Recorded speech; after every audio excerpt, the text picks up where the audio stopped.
ദൈവത്തിൻ്റെ അതിപരിശുദ്ധമായ നാമം വാഴ്ത്തപ്പെടുമാറാകട്ടെ. കർത്താവിൽ പ്രിയ സഹോദരി സഹോദരന്മാരെ, എല്ലാവർക്കും യേശു ക്രിസ്തുവിൻ്റെ നാമത്തിലുള്ള സ്നേഹവന്ദനം. ഞാനിപ്പോൾ എറണാകുളം ജില്ലയിൽ മൂവാറ്റുപുഴ എന്ന സ്ഥലത്താണ്. ഇവിടെ ഒരു ബഹുമാനപ്പെട്ട ദൈവദാസനെ പരിചയപ്പെടുത്തുവാനായിട്ട് ആഗ്രഹിക്കുകയാണ്. പേര് KC ഏലിയാസ്. വളരെ വ്യത്യസ്തമായ രീതിയിലുള്ള ഒരു പഠനം ബഹുമാനപ്പെട്ട സാറിൽ നിന്ന് ലഭിക്കുവാനായിട്ട് ഇടയായിത്തീർന്നു. അതുകൊണ്ട് തന്നെയാണ് ഇന്ന് നിങ്ങളെ ഈ സാറിനെ പരിചയപ്പെടുത്തുന്നത്. അപ്പോൾ ഇന്ന് ഈ സാറിനോട് ബൈബിൾ സംബന്ധമായ ചില കാര്യങ്ങൾ ചോദിച്ച് മനസ്സിലാക്കാനും അതുപോലെ തൻ്റെ ജീവിത അനുഭവവുമായി ബന്ധപ്പെട്ട് കുറച്ച് കാര്യങ്ങൾ പഠിക്കുവാൻ വേണ്ടിയാണ് ഇന്നിവിടെ ആയിരിക്കുന്നത്. സാറിനെക്കുറിച്ച് പറയുമ്പോൾ താൻ ഒരു യാക്കോബായ സഭയിൽ നിന്നും ബൈബിൾ പഠിച്ച് മനസ്സിലാക്കിയതിന് ശേഷം താൻ അറിഞ്ഞ സുവിശേഷ സത്യങ്ങൾ മറ്റുള്ളവരിലേക്ക് എത്തിക്കുവാൻ വേണ്ടി അഹോരാത്രം പരിശ്രമിക്കുകയും കേരളത്തിൻ്റെ വിവിധ സ്ഥലങ്ങളിൽ ഓടി നടന്നുകൊണ്ട് കർത്താവായ യേശു ക്രിസ്തുവിനെ ജനങ്ങൾക്ക് പരിചയപ്പെടുത്തുവാനായിട്ട് അഹോരാത്രം പരിശ്രമിക്കുന്ന ഒരു ബഹുമാനപ്പെട്ട സാറാണ്. സാറേ, ഗോസ്പൽ TV UP എന്ന ഈ യൂട്യൂബ് ചാനലിലേക്ക് സാറിനെ ഹാർദവമായിട്ട് സ്വാഗതം ചെയ്യുക. സാറ് സ്വയമായിട്ടൊന്ന് പരിചയപ്പെടുത്താമോ? എൻ്റെ പേര് ഏലിയാസ് KC, കുറ്റീശ്വരക്കുടിയിൽ, മൂവാറ്റുപുഴയാണ് വീട്. ഇപ്പോൾ സാറിന് എന്ത് ജോലിയാണ് ചെയ്യുന്നത്? ഇപ്പോൾ മെയിനായിട്ട് സുവിശേഷ വേല തന്നെയാണ്. എന്നാൽ അടിസ്ഥാനപരമായ ഒരു കൃഷിക്കാരനാണ്. അടിസ്ഥാനപരമായ കൃഷിക്കാരനാണ്. ചെറിയൊരു TV ഷോപ്പ് ഇവിടെ ടൗണിൽ നടത്തണേ, മകനാണ് നടത്തണേ. ഞാനായിട്ട് ആരംഭിച്ചതാണ്. അപ്പോൾ സാർ ഇപ്പോൾ ഈ യാക്കോബായ സഭയിൽ നിന്ന് ബൈബിളിലൊക്കെ പഠിച്ച് മനസ്സിലാക്കി ഇപ്പോൾ ഇങ്ങനെ ചില കൂട്ടായ്മകളൊക്കെ നടത്തുന്നുണ്ട്. എന്താണ് അതിൻ്റെ പിന്നിലുള്ള ഒരു കാരണം? എന്താണ്? ആദ്യമായിട്ട് യാക്കോബായ സഭയിൽ നിന്നല്ല ഞാൻ വചനം പഠിച്ചത്. യാക്കോബായ സഭയിലായിരുന്നു എൻ്റെ പിതാക്കന്മാരും പൂർവികരൊക്കെ. ഞങ്ങളുടെ സഭയിൽ മൂവാറ്റുപുഴ അരമനപ്പള്ളി ഞാൻ ഇടവകയായിട്ട് തീർന്നു. ആ ഇടവക ഇപ്പോൾ ഓർത്തഡോക്സ് സഭാ വിഭാഗത്തിലാണ്. അതിലും ഞാൻ കുറച്ചുനാൾ കണ്ടിന്യൂ ചെയ്ത് കഴിഞ്ഞപ്പോഴാണ് സത്യവചനം അറിയാനും ദൈവം എനിക്ക് ഭൂമിയിൽ ആരും ഗുരുക്കന്മാരില്ല, കർത്താവായ യേശു ക്രിസ്തു എന്ന ഗുരുവിൽ നിന്ന് വചനം ഗ്രഹിച്ചത്. എങ്ങനെയാണ് ഈ സത്യവചനം തിരിച്ചറിയാൻ അതിനൊരു മുഖാന്തരം എന്താണ്? മുഖാന്തരം എന്ന് പറഞ്ഞാൽ എനിക്കൊരു രാത്രിയിൽ ഒരു വെളിപ്പാട് എന്ന് വെച്ചാൽ ഒരു ദർശനം പോലെ കിട്ടി. ദർശനമല്ല, കർത്താവ് വചനം എനിക്ക് വായിക്കാനായിട്ട്. അന്ന് എനിക്ക് കർത്താവാണെന്നും അറിയത്തില്ല. ഒരു രാത്രിയിൽ ഞാൻ ഉറക്കത്തിൽ ഒരു സന്ദർഭം ഒന്ന് വിവരിക്കുക. 1 മണി സമയം രാത്രിയിൽ ഇങ്ങനെ. അപ്പം അതിനു മുമ്പ് ഞാൻ ഈ യേശുക്രിസ്തുവിൻ്റെ രക്തം കൊണ്ട് കഴുകണമെന്നും വചനം മുഴുവൻ വായിക്കണമെന്നൊക്കെ എന്നോട് വേറൊരു ദൈവദാസൻ ഇങ്ങനെ പറഞ്ഞു. അപ്പോൾ പറഞ്ഞ ആൾ വചനം മുഴുവൻ പഠിച്ചിട്ടില്ല എന്ന്, ബൈബിൾ മുഴുവൻ പഠിച്ചിട്ടില്ല എന്നും പറഞ്ഞു. അപ്പോൾ ഈ കർത്താവിൻ്റെ രക്തം കൊണ്ട് കഴുകണമെന്ന് പറഞ്ഞപ്പോൾ എൻ്റെ മനുഷ്യബുദ്ധിയിൽ ഞാൻ കുറച്ച് ഒരു വിമർശനാത്മക ചിന്താഗതിയോടുകൂടി ചിന്തിക്കുന്ന ഒരാളും പലതിനെയും എല്ലാത്തിനും അങ്ങ് കേൾക്കണമാടി അക്സെപ്റ്റ് ചെയ്യുന്ന സ്വഭാവമുള്ള ആളാണ്. അത് വിമർശിച്ചുകൊണ്ട് ഒരു സത്യം തെളിയിക്കാൻ നോക്കുന്ന ഒരു സ്വഭാവമുള്ള ആളായിരുന്നു. അപ്പോൾ ഞാൻ ഈ രക്തം കൊണ്ട് കഴുകുക എന്ന് പറഞ്ഞാൽ ഞാൻ മനസ്സുകൊണ്ട് ചിന്തിച്ചു, 2000 കൊല്ലം മുമ്പ് മരിച്ച യേശു ക്രിസ്തുവിൻ്റെ രക്തം കൊണ്ട് ഇപ്പോൾ കഴുകുക എന്ന് പറയണ ആൾ പറയുന്നത് വിഡ്ഢിതരല്ലേ. രക്തം ഒന്നും അല്ലെങ്കിൽ മഴ പെയ്ത് ഒഴുകിപ്പോയി, അല്ലെങ്കിൽ ഇപ്പോൾ കട്ട പിടിച്ച് മണ്ണിനോട് ചേർന്ന് കാണും. അതുകൊണ്ട് എങ്ങനെ ഇപ്പോൾ കഴുകണമെന്ന് എൻ്റെ യുക്തിപരമായ ചിന്തയെ ഞാൻ മനസ്സിൽ ചിന്തിച്ചു. ആ ചിന്തിച്ചിട്ട് ഞാൻ വീട്ടിൽ മടങ്ങി വന്ന് അർദ്ധരാത്രിയാണോ പിറ്റേ ദിവസമാണോ എന്നറിയില്ല, രാത്രി ഉറക്കത്തിൽ 1 മണി സമയമായപ്പോൾ എന്നോട് എൻ്റെ മുഖത്ത് ആരോ തളിക്കുന്ന പോലെ ഒരു ഫീലിംഗ് ഉണ്ടായി. ചെറിയ കനത്തിൽ, അധികം കനത്തിലല്ല, വെള്ളം തളിക്കുന്ന പോലെ. വെള്ളം അല്ലെങ്കിൽ ചെറിയ ഈ സ്പ്രേ പോലത്തെ ചെറിയ സുഷിരമുള്ള ഇതിൽ കൂടെ ഇങ്ങനെ തീരെ നൈസായിട്ട് മുഖം മുഴുവനും ആയിട്ടുമുണ്ട്. അപ്പോൾ ഇതെന്താണെന്നറിയാൻ പെട്ടെന്ന് ഞാൻ ലൈറ്റ് ഇട്ട് മുകളിലോ വലിയോ അങ്ങനെ എന്തെങ്കിലും ഇതിൻ്റെ ഇതാണോ എന്നറിയാൻ വേണ്ടി സംശയത്തിൽ മേളിലോട്ട് നോക്കിയപ്പോൾ ഒന്നും കണ്ടില്ല.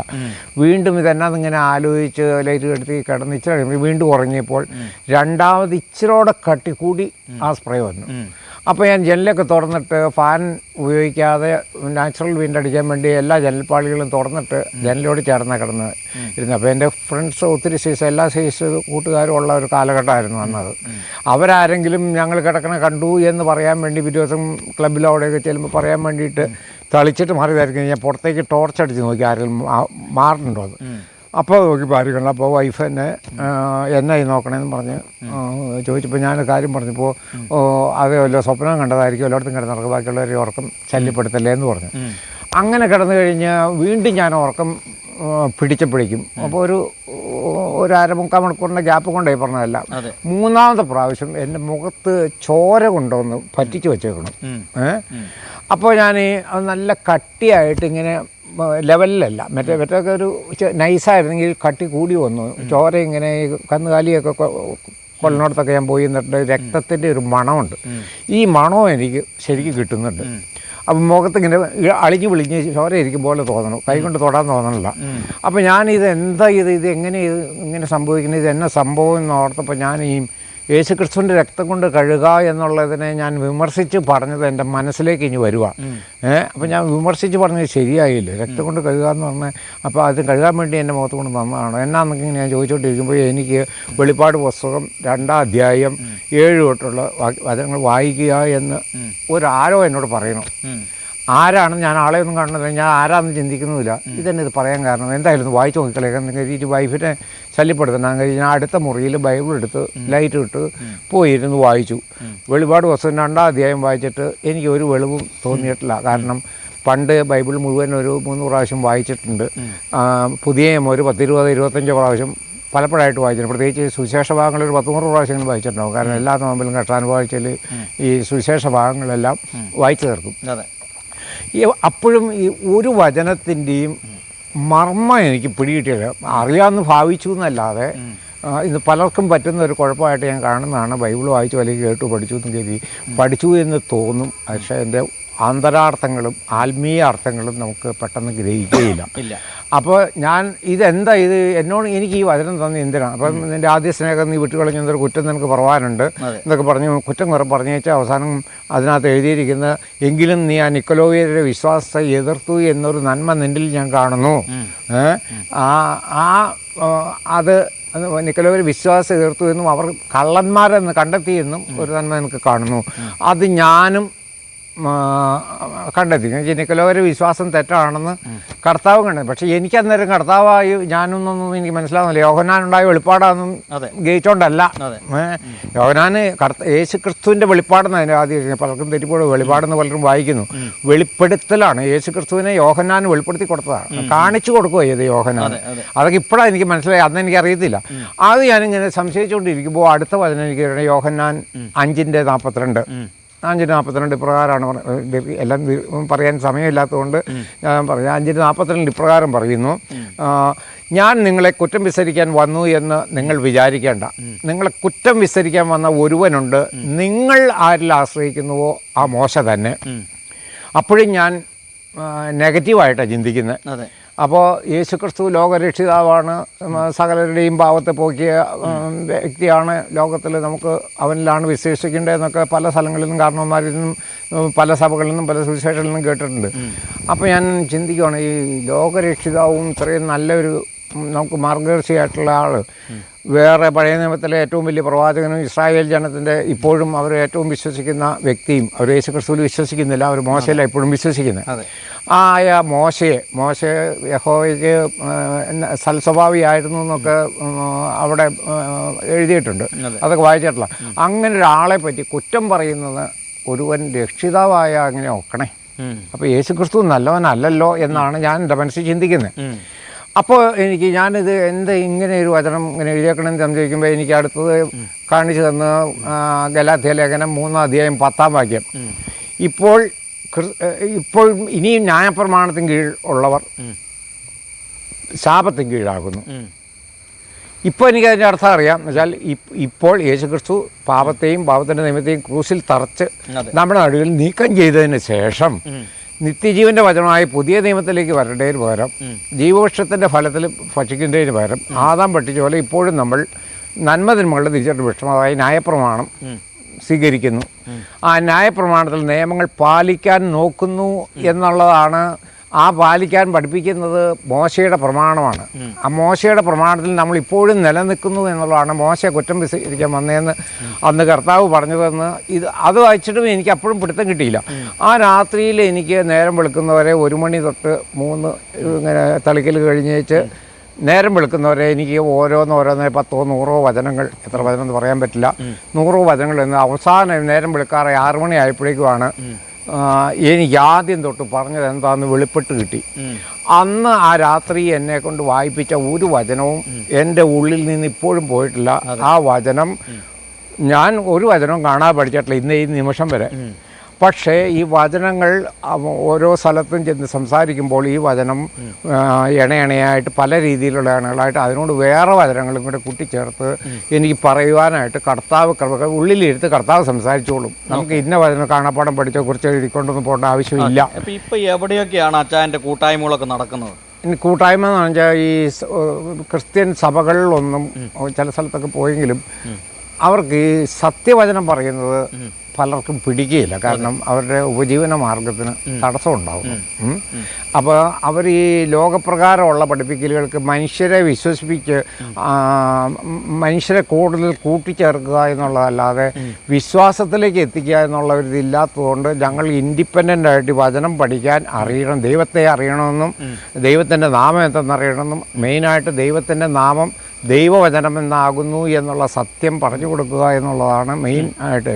ഈ ദൈവത്തെയും പിതാവും പുത്രനും പരിശുദ്ധാത്മാവും എന്ന് വെച്ചാൽ പിതാവിൻ്റെ നാമം ദൈവവചനം എന്നാണ്, പുത്രൻ്റെ നാമം വചനം എന്നാണ്, പരിശുദ്ധാത്മാവും വചനമാണ്. അപ്പോൾ അങ്ങനെ പല സ്ഥലങ്ങളിൽ കൂട്ടായ്മ നടത്തുകയാണ്. പല വീടുകളിലായിട്ടും പല സ്ഥലങ്ങളിലായിട്ടും. അത് എവിടെയെങ്കിലും ആർക്കെങ്കിലും വചനം അറിയണമെന്നുണ്ടെങ്കിൽ ഇപ്പോൾ ഇടയ്ക്ക് കഴിഞ്ഞ 2 ആഴ്ച മുമ്പ് ഹൈദരാബാദ് വരെ പോയി. അതുപോലെ എവിടെ ചെന്നായാലും ഒരാൾക്കെങ്കിലും വചനം അറിയണമെന്നുണ്ടെങ്കിൽ അതിനായിട്ട് മെനക്കെട്ട്. അപ്പോൾ അങ്ങനെയാണ് ഈ അച്ചാൻ ഈ ഒരു വിശ്വാസത്തിലേക്ക് വന്നത്. ഇനി വചനം ആർക്കെങ്കിലും പഠിക്കണമെന്ന് ആഗ്രഹമുണ്ടെങ്കിൽ അവിടെ പോവുകയും വചനം പഠിപ്പിക്കുകയും ചെയ്യും അല്ലേ? അതെ. ഓക്കെ. അപ്പോൾ ഞാൻ കുറച്ച് വചനപരമായ ചില ചോദ്യങ്ങൾ അച്ചാനോട് ചോദിക്കട്ടെ. എന്താണ് ആദാം ചെയ്ത പാപം? ആദാമിൻ ചെയ്ത പാപത്തിൻ്റെ പരിണിത ഫലമാണോ മാനവജാതി പാപിയായി തീർന്നത്? അപ്പോൾ അതോടൊപ്പം തന്നെ ആ ആദാം ചെയ്ത പാപത്തിൻ്റെ പരിഹാരത്തിന് വേണ്ടിയാണോ കർത്താവായ യേശു ക്രിസ്തു ക്രൂശിൽ മരിച്ചത് എന്നുള്ള ഒരു ചോദ്യമാണ് എനിക്ക് അച്ചാനോട് ചോദിക്കാനായിട്ടുള്ളത്. ചോദ്യത്തിന് ഉത്തരം പറയുമ്പോൾ അല്പം ദീർഘിപ്പിച്ച് ഉത്തരം പറഞ്ഞാലാണ് കേൾവിക്കാർക്ക് മനസ്സിലാകാൻ പറ്റുള്ളൂ. 3 ചോദ്യങ്ങളാണ് ചോദിച്ചത്. ഒന്നുകൂടെ ആവർത്തിച്ച്. ഒന്നാമത്തെ ചോദ്യം, ആദാം ചെയ്ത പാപം എന്താണ്? 2, ആദാം ചെയ്ത പാപത്തിന്റെ പരിണിത ഫലമാണോ മാനവജാതി പാപിയായി തീർന്നത്? 3, ആദാമിന്റെ പാപത്തിന്റെ പരിഹാരത്തിന് വേണ്ടിയാണോ കർത്താവായ യേശു ക്രിസ്തു കാൽവരി ക്രൂശിൽ മരിച്ചത്? ഈ 3 ചോദ്യങ്ങളാണ്. അപ്പോൾ ആദ്യത്തെ ചോദ്യം തൊട്ട് തുടങ്ങാം. നമുക്ക് ഉൽപ്പത്തി തൊട്ട് തുടങ്ങാം. അപ്പോൾ ഉൽപ്പത്തിയിൽ ദൈവം സൃഷ്ടിക്കുമ്പോൾ പലരും ബൈബിള് ഉൽപ്പത്തി വായിക്കുന്ന മലയാളം ട്രാൻസ്ലേഷനിൽ ഒത്തിരി മിസ്റ്റേക്കുകൾ ഉണ്ട് കേട്ടോ. പല വാക്യങ്ങളും തെറ്റിദ്ധരിപ്പിക്കത്തക്ക വിധത്തിൽ മാറ്റമുണ്ട്. കാരണം ഈ യൂട്യൂബിലൂടെ കയറി നമുക്ക് ഗ്രീക്ക് ടു ഇംഗ്ലീഷ് ട്രാൻസ്ലേഷനോ അല്ലെങ്കിൽ അരാമിക് ടു ഇംഗ്ലീഷ് ട്രാൻസ്ലേഷനോ അല്ലെങ്കിൽ ഹീബ്രു ടു ഇംഗ്ലീഷ് ട്രാൻസ്ലേഷനോ എടുത്താലാണ് നമുക്ക് കറക്റ്റ് വേർഡിങ്ങൾ കിട്ടുകയുള്ളൂ. അപ്പം ഉൽപ്പത്തി തന്നെ ആദ്യത്തെ വാക്യം എഴുതിയിരിക്കുന്ന ആദിയിൽ ദൈവം ആകാശവും ഭൂമിയും സൃഷ്ടിക്കുന്ന ഭയങ്കര തെറ്റാത്. In the beginning before creating this universe God created heavens and the earth. ഈ പ്രപഞ്ചം അത് ഏത് ബൈബിളിൽ നിന്നാണ് അച്ചായൻ വായിച്ചേക്കുന്നത്? അത് Greek to English translation. Before this world എന്നാണോ എഴുതിയേക്കുന്നത്? ഈ ഇൻ ദ ബിഗിനിങ് വെച്ചാൽ ആദിയിൽ, in the beginning before creating this universe. ഈ പ്രപഞ്ചം 6 ദിവസത്തെ ദൈവത്തിന്റെ സൃഷ്ടിക്ക് മുമ്പേ 6 ദിവസത്തെ സൃഷ്ടിയാണ് ഈ യൂണിവേഴ്സ്, ഈ പ്രപഞ്ചം. ഈ സൗരയൂഥം സ്കൂളിലൊക്കെ പഠിക്കണം. സൂര്യനും ചന്ദ്രനും നക്ഷത്രങ്ങളും മനുഷ്യനും സസ്യവും കടലും എല്ലാം ആകാശവും എല്ലാം ഉൾപ്പെട്ട ഈ പ്രപഞ്ചത്തിന്റെ സൃഷ്ടിക്ക് മുമ്പേ ദൈവം സ്വർഗങ്ങളും ഭൂമിയും സൃഷ്ടിച്ചു. അപ്പോൾ ഈ മനുഷ്യനെ സൃഷ്ടിക്കുന്ന 6 ദിവസത്തെ സൃഷ്ടിക്ക് വളരെ എത്ര കൊല്ലം ബൈബിളിൽ നിന്ന് കിട്ടുന്നില്ല, 10,000 കോടി വർഷങ്ങൾക്ക് മുമ്പ് ദൈവം സ്വർഗങ്ങളും ഭൂമിയും സൃഷ്ടിച്ചു. ആദ്യത്തെ ദൈവത്തിൻ്റെ സൃഷ്ടി. അപ്പോൾ ദൈവത്തിൻ്റെ സൃഷ്ടി എന്ന് പറഞ്ഞാൽ പത്രോസ്ലീഹ തൻ്റെ 2 പത്രോസ് 3:5 പണ്ട് ദൈവവചനത്താൽ സ്വർഗങ്ങളും ഭൂമിയും ഉണ്ടായി എന്നും ഭൂമി വെള്ളത്താൽ ഉണ്ടായി എന്നും നിങ്ങൾ ഗ്രഹിക്കുന്നില്ലയോ എന്ന് പത്രോസ് ചോദിക്കുകയാണ്. അപ്പോൾ ദൈവത്തിൻ്റെ വചനത്താലാണ് എല്ലാ സൃഷ്ടിയും നടന്നേക്കണേ. അപ്പോൾ അതിൻ്റെ ഇടയ്ക്ക് ചോദിച്ചോട്ടെ, അപ്പോൾ ഈ ഭൂമി സൃഷ്ടിക്കുന്നതിന് മുമ്പ് മറ്റൊരു ഭൂമിയും അല്ലെങ്കിൽ ഭൂമി മണ്ഡലങ്ങളും അല്ലെങ്കിൽ വാസസ്ഥലങ്ങളും ഉണ്ടായിരുന്നെന്നാണോ അച്ചായൻ വിശ്വസിക്കുന്നത്? അല്ല. അത് പറയാം, കണ്ടിന്യൂ ചെയ്യാം ഞാനത്. അപ്പോൾ സ്വർഗത്തിൽ അനേകം സ്വർഗീയ സൃഷ്ടി മാലാക വൃന്ദങ്ങൾ ഉണ്ട്. അപ്പോൾ ഇച്ചിരി ദീർഘിച്ചാലും കുഴപ്പമില്ലല്ലോ, ഞാനത് ചെറിയൊരു ഐഡിയ എല്ലാവർക്കും കിട്ടാൻ വേണ്ടിയാണ്. അനേക മാലാകവൃന്ദങ്ങളുള്ളതിൽ കൂടി ലോകത്തിലാകെ മനുഷ്യർ എത്ര ഉണ്ടാകുന്നു അത്രയായിട്ടാണ് എനിക്ക് മൊത്തം ബൈബിളിൽ നിന്ന് ഗ്രഹിക്കാൻ പറ്റുന്നത്. അത്രയും മാലാകന്മാർ സ്വർഗത്തിലുണ്ട്. സ്വർഗത്തിലുള്ള മാലാകന്മാർക്ക് 4 പ്രധാന മാലാകന്മാരുണ്ട്. ഒന്നാമത്തെ മാലാക ലൂസിഫർ. മലയാളം ബൈബിൾ ലൂസിഫർ എന്ന് പേരില്ല. യെശയ്യായുടെ പുസ്തകത്തിൽ എഴുതിയിരിക്കുന്ന oh Lucifer son of morning star എന്ന് എഴുതിയിരിക്കുന്നതിന് മലയാളം ട്രാൻസ്ലേഷൻ അരുണോദയപുത്രനായ ശുക്ര എന്നാണ്. ശുക്രൻ എന്നാണ് ലൂസിഫർ എന്നുള്ളതിൻ്റെ മലയാളം വേർഡ് കൊടുത്തിരിക്കുന്നത്. അപ്പോൾ ലൂസിഫർ മാലാകയാണ് സകല മാലാകമാരെ കൊണ്ടും ദൈവത്തോട് സ്തുതിപ്പിച്ചുകൊണ്ടിരുന്നത്. അപ്പോൾ അത് മനുഷ്യ സൃഷ്ടിക്ക് കോടാനുകോടി വർഷങ്ങൾക്ക് മുമ്പാണ്. ആ മാലാക മെയിൻ മാലാകയാണെങ്കിൽ രണ്ടാമത്തെ മാലാക മിഖായേൽ ലൂസിഫറിൻ്റെ കാവൽക്കാരനും അതേസമയം ദൈവത്തിൻ്റെ പടനായകനുമാണ്. മൂന്നാമത്തെ മാലാകയാണ് ഗബ്രിയേൽ, ദൂതറിയിക്കൽ, മെസ്സഞ്ചർ, മറിയത്തിൻ്റെ അടുത്ത് എലിസബത്തിൻ്റെ അടുത്തൊക്കെ വന്ന്. നാലാമത് റഫായേൽ അഥവാ റാഫേൽ, ഇംഗ്ലീഷിൽ റാഫേൽ എന്ന് പറയും. ഈ മറ്റേ സത്യവേദ പുസ്തകത്തിൽ റഫായേൽ എന്ന് എഴുതുന്നത് അത് സമാധാനത്തിൻ്റെ മാലാക. ഈ മാലാകവൃന്ദങ്ങൾ ഇങ്ങനെ ഇരിക്കുമ്പോൾ ദൈവത്തിൻ്റെ ലൂസിഫർ മാലാകയാണ് അതിൻ്റെ തലവൻ എന്ന് ഞാൻ പറഞ്ഞു. ആ മാലാകയുടെ കഴിവിനെക്കുറിച്ച് എഹെസ്കേലിൻ്റെ പുസ്തകം 28-ാം അധ്യായം 12 തൊട്ട് 28 വരെയുള്ള വാക്യങ്ങളിൽ അവനെ വർണ്ണിച്ചിരിക്കുകയാണ്. എല്ലാം ഇപ്പോൾ വായിച്ചു കേൾപ്പിക്കാൻ സമയമില്ലാത്തതുകൊണ്ട് നമുക്ക് വേറെ പിന്നീടുള്ള അവസരത്തിൽ കിട്ടുവാണെങ്കിൽ വായിച്ചു കേൾപ്പിക്കാൻ ബൈബിൾ എടുത്ത് വായിച്ചു നോക്കുക. അവൻ സകല ജ്ഞാനവും തികഞ്ഞവൻ. ദൈവത്തിന് അറിയാവുന്ന എല്ലാ കാര്യവും അവനും അറിയാം. സകല ജ്ഞാനവും തികഞ്ഞവൻ സകല ഒരേ സമയത്ത് എവിടെയും സഞ്ചരിക്കും. ദൈവത്തിന് എവിടേക്ക് എത്താൻ പറ്റുമോ അതുപോലെ അവനും എത്താൻ പറ്റും. അതുപോലെ 9 രത്നങ്ങൾ ഒരുപോലെ ശോഭിച്ച ശോഭയുള്ളവൻ. ഒരുപോലെ ശോഭിച്ച ശോഭ വെച്ചാൽ അത്രയ്ക്ക് സുന്ദരനാണ്. അതേസമയം അവന് വാദ്യ ഉപകരണങ്ങളുടെ സംഗീതത്തിൻ്റെ ഉപജ്ഞാതാവാണ്. വാദ്യോപകരണങ്ങൾ അതിനിപുണൻ. അപ്പോൾ എല്ലാ കാര്യങ്ങളിലും അവൻ അതിനിപുണൻ വെച്ചാൽ ദൈവത്തിൻ്റെ അത്രയും ശക്തി ഈ പറഞ്ഞ കാര്യങ്ങളിലെല്ലാം അവനുണ്ട്. പിന്നെ മറ്റുള്ള ഭാഗങ്ങളെല്ലാം വായിച്ചു നോക്കുമ്പോൾ ഒരു കാര്യത്തിന് അവന് കുറവുള്ളൂ. ദൈവം സർവശക്തനാണ്, ഇവൻ ശക്തനാണ്. അപ്പം ദൈവത്തിന് മേളിൽ അവന് അധികാരമില്ല. ദൈവത്തിന് ഇവൻ്റെയും മേളിൽ അധികാരമുണ്ട്. പിന്നെ സൃഷ്ടിച്ചത് ദൈവം. സകല അർക്കോവോസന്മാരും മൗറോവോസന്മാരും സുൽത്തോന്മാരും അവനെ സൃഷ്ടിക്കപ്പെടുന്നു പറഞ്ഞാൽ ഈ അന്ധകാര ശക്തികളെ മുഴുവനും ദൈവം തന്നെ സൃഷ്ടിച്ചതാണ്. സൃഷ്ടാവ് ഒരുത്തനേ ഉള്ളൂ. മറ്റവൻ സംഹാരകനാണ്. ഇപ്പോൾ അന്ന് ദൈവത്തിൻ്റെ രണ്ടാം സ്വർഗത്തിലിരുന്നവനാണ്. ആ രണ്ടാം സ്വർഗത്തിലിരുന്നവൻ വീണ്ടും യെശയ്യായുടെ പുസ്തകത്തിലേക്ക് 14-ാം അധ്യായത്തിലേക്ക് വരുമ്പോൾ അവൻ അത്യുന്നതൻ്റെ മകളിൽ വസിക്കും. മഹോന്നത പർവ്വങ്ങളിൽ ഞാൻ ഉപവിഷ്ടനാകും. ഞാൻ അത്യുന്നതനോട് സമനാകും. ഞാൻ ഉത്തരദിക്കിൻ്റെ അതിർത്തിയിലിരുന്ന് അവനോട് അരുളി ചെയ്യും എന്ന് അവൻ ചിന്തിച്ചു, മനസ്സിൽ നിരൂപിച്ചു. അപ്പോൾ അവൻ ചിന്തിച്ച് ഈ ദൈവത്തിന് മാത്രമേ അവൻ്റെ ഒരു കസേരയുടെ മുകളിലുള്ളൂ. ഇന്നത്തെ മാനവരാശി അല്ലെങ്കിൽ സഭകളിലും രാഷ്ട്രീയത്തിലും എല്ലാ മനുഷ്യരുടെ ഇതിലും അടുത്ത കസേരയിലേക്ക് എല്ലാ മനുഷ്യർക്കും നോട്ടമില്ലേ, അത് ഈ സാത്താനിൽ നിന്ന് പോകുന്നതാണ്. എല്ലാ നല്ലൊരു ജോലി പട്ടണം വെച്ച് നോക്കുക, മറ്റു ചുറ്റുപാട്ടിൽ വെച്ച് അവന് കിട്ടാവുന്ന ഏറ്റവും നല്ല ജോലി കിട്ടിയാൽ 6 മാസം അവിടെ ഇരുന്നപ്പോഴേക്കും അടുത്ത കസേരയിൽ കയറണം. അത് ആ പൈശാചികൻ നമ്മുടെ ഉള്ളിൽ കയറണമെന്ന് തോന്നണതാണ് എല്ലാ മനുഷ്യർക്കും. അപ്പോൾ അവന് ദൈവത്തിൻ്റെ മുകളിൽ ഇരുന്നിട്ട് ആ കസേരയ്ക്ക് ഇരുന്നിട്ട് ദൈവത്തോട് അരുളി ചെയ്താൽ ഞാൻ പറഞ്ഞാൽ ദൈവം കേൾക്കാൻ പാത്രനാകും എന്നാണ്. അതിനവൻ മാലാകവൃന്ദങ്ങളോട് അത് ഡയറക്റ്റായിട്ട് നമ്മുടെ ബൈബിളിൽ എഴുതിയിട്ടില്ല. ആകെ വായിക്കുമ്പോൾ നമുക്ക് ഗ്രഹിക്കേണ്ടതാണ്. മാലാകവൃന്ദങ്ങളോട് നിങ്ങൾ ഇന്നു മുതൽ എന്നെ സ്തുതിക്കുക. ഈ മാലാകവൃന്ദങ്ങളെ കൊണ്ട് ദൈവത്തെ സ്തുതിപ്പിച്ചുകൊണ്ടിരുന്ന ലൂസിഫറിന്, ലൂസിഫർ എന്നുള്ള പേര് ഇപ്പോൾ ഇല്ല കേട്ടോ. ലൂസിഫർ എന്നുള്ള വാക്കിൻ്റെ അർത്ഥം പ്രകാശം ധരിക്കുന്നവനാണ്. ഇപ്പോൾ അവൻ അന്ധകാരം വമിക്കുന്നവനായതുകൊണ്ട് ആ പേര് മാറി അവന് സാത്താനെന്നും പിശാചെന്നും അന്ധകാരമെന്നും ഇരുളെന്നും പേരായി. അപ്പോൾ ഈ അവൻ അന്ന് ദൈവത്തിൻ്റെ അധികാരങ്ങളും സ്ഥാനങ്ങളും അറിവുകളും എല്ലാ സാധനവും അറിയാം. ദൈവം സഞ്ചരിക്കുന്ന പോലെ എവിടെ പാതാളത്തിലോ സ്വർഗത്തിലോ നരകത്തിലോ അമേരിക്കയിലോ റഷ്യയിലോ എവിടെ ഇരുന്നാലും ഒരേ സമയം നമ്മുടെ ഉള്ളിൽ കയറിയിരുന്ന അമേരിക്കയിൽ നമ്മുടെ മക്കളോ ആരെങ്കിലും ഉണ്ടെങ്കിൽ അവിടെയും അവന് അതേസമയം പ്രവർത്തിക്കാൻ പറ്റുന്ന ആ കപ്പാസിറ്റി ദൈവം കളഞ്ഞിട്ടില്ല. ഇപ്പോഴും അവനുണ്ട്. അവൻ്റെ സൗന്ദര്യം മാത്രമേ ദൈവം കളഞ്ഞോളൂ. അപ്പോൾ ഇവൻ മാലാകവൃന്ദങ്ങളോട് ദൈവത്തെ ആരാധിക്കാതെ എന്നെ സ്തുതിക്കുന്നു പറഞ്ഞു. അപ്പോൾ സ്തുതികളിൽ അധിവസിക്കുന്ന ദൈവമാണ്. സ്തുതികളുടെ പവറിലാണ് ദൈവത്തിന് ഈ പവർ കിട്ടുന്നതെന്ന് അവൻ മനസ്സിലായി. അപ്പം ആ പവർ എനിക്ക് കിട്ടാൻ വേണ്ടിയിട്ടാണ് മാലാകമാരിൽ 1/3 ഇവൻ മാലാകമാരുടെ തലവൻ പറഞ്ഞ കേട്ടളയാണെങ്കിൽ 3 എന്നുള്ള സംഖ്യ അവിടെ എഴുതിയിട്ടില്ല. വെളിപ്പാട് 12-ാം അധ്യായത്തിലാണ് 3 വാലെ ചുഴറ്റി അവൻ ഭൂമിയിലേക്ക് വലിച്ചുകൊണ്ട് പോകുന്നു എഴുതിയേക്കുന്നത്. അതൊക്കെ സാധാരണ മനുഷ്യബുദ്ധിക്ക് വായിച്ചാൽ മനസ്സിലാകാൻ പാടില്ലാത്ത ഭാഷയിലാണ്. അത് ഓരോന്ന് വേർഡ് ബൈ വേർഡായിട്ട് നമ്മൾ ആത്മീയമായി വെളിപ്പെടുത്തി കിട്ടിയ അർത്ഥം വെച്ച് പറയുന്നതാണ്. എനിക്കിതെല്ലാം മനുഷ്യർ ഭൂമിയിലാരും ഗുരുക്കന്മാരില്ല. കർത്താവായ യേശു ക്രിസ്തു ഒരു രാത്രിത്തെ കൊണ്ട് വെളിപ്പെടുത്തി തന്നു. അതിന് ശേഷം പിന്നീട് ബൈബിൾ വായിക്കുമ്പോൾ അതിനോട് കൂട്ടിച്ചേർത്ത് വെളിപ്പെടുത്തി തന്നതാണ് പറയുന്നത്. അതുകൊണ്ടാണ്. അപ്പോൾ അങ്ങനെ ഇരിക്കുമ്പോൾ ഈ മാലാക വൃന്ദങ്ങളിൽ 2 ഭാഗം ചിന്തിച്ച് കാണും.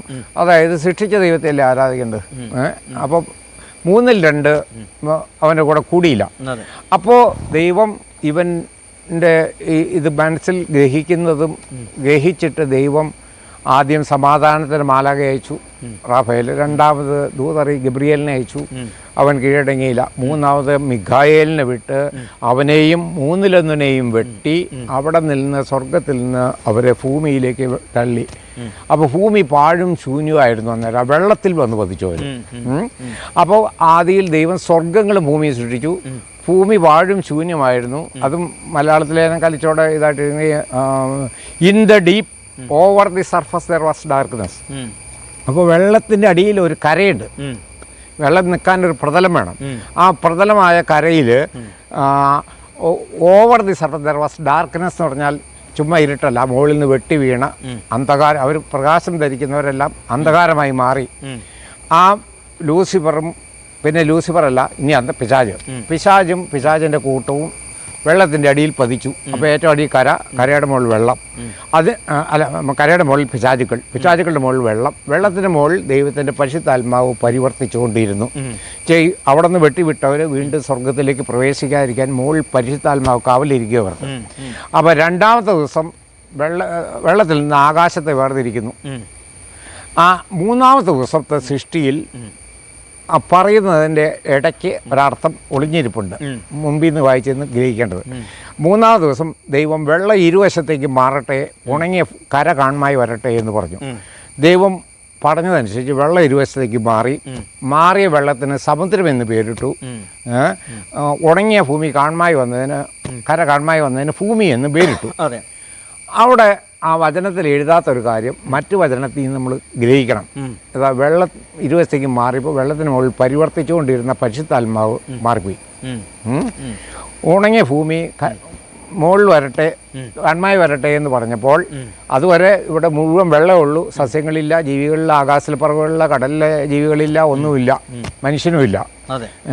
സ്വർഗത്തിൽ മാത്രമേ ഉള്ളൂ. അതിലൊരു വിഭാഗം ഇങ്ങോട്ട് വന്നു. 3-2 മാലാകവൃന്ദവും മറ്റു മാലാകവൃന്ദവും അവിടെയുണ്ട്.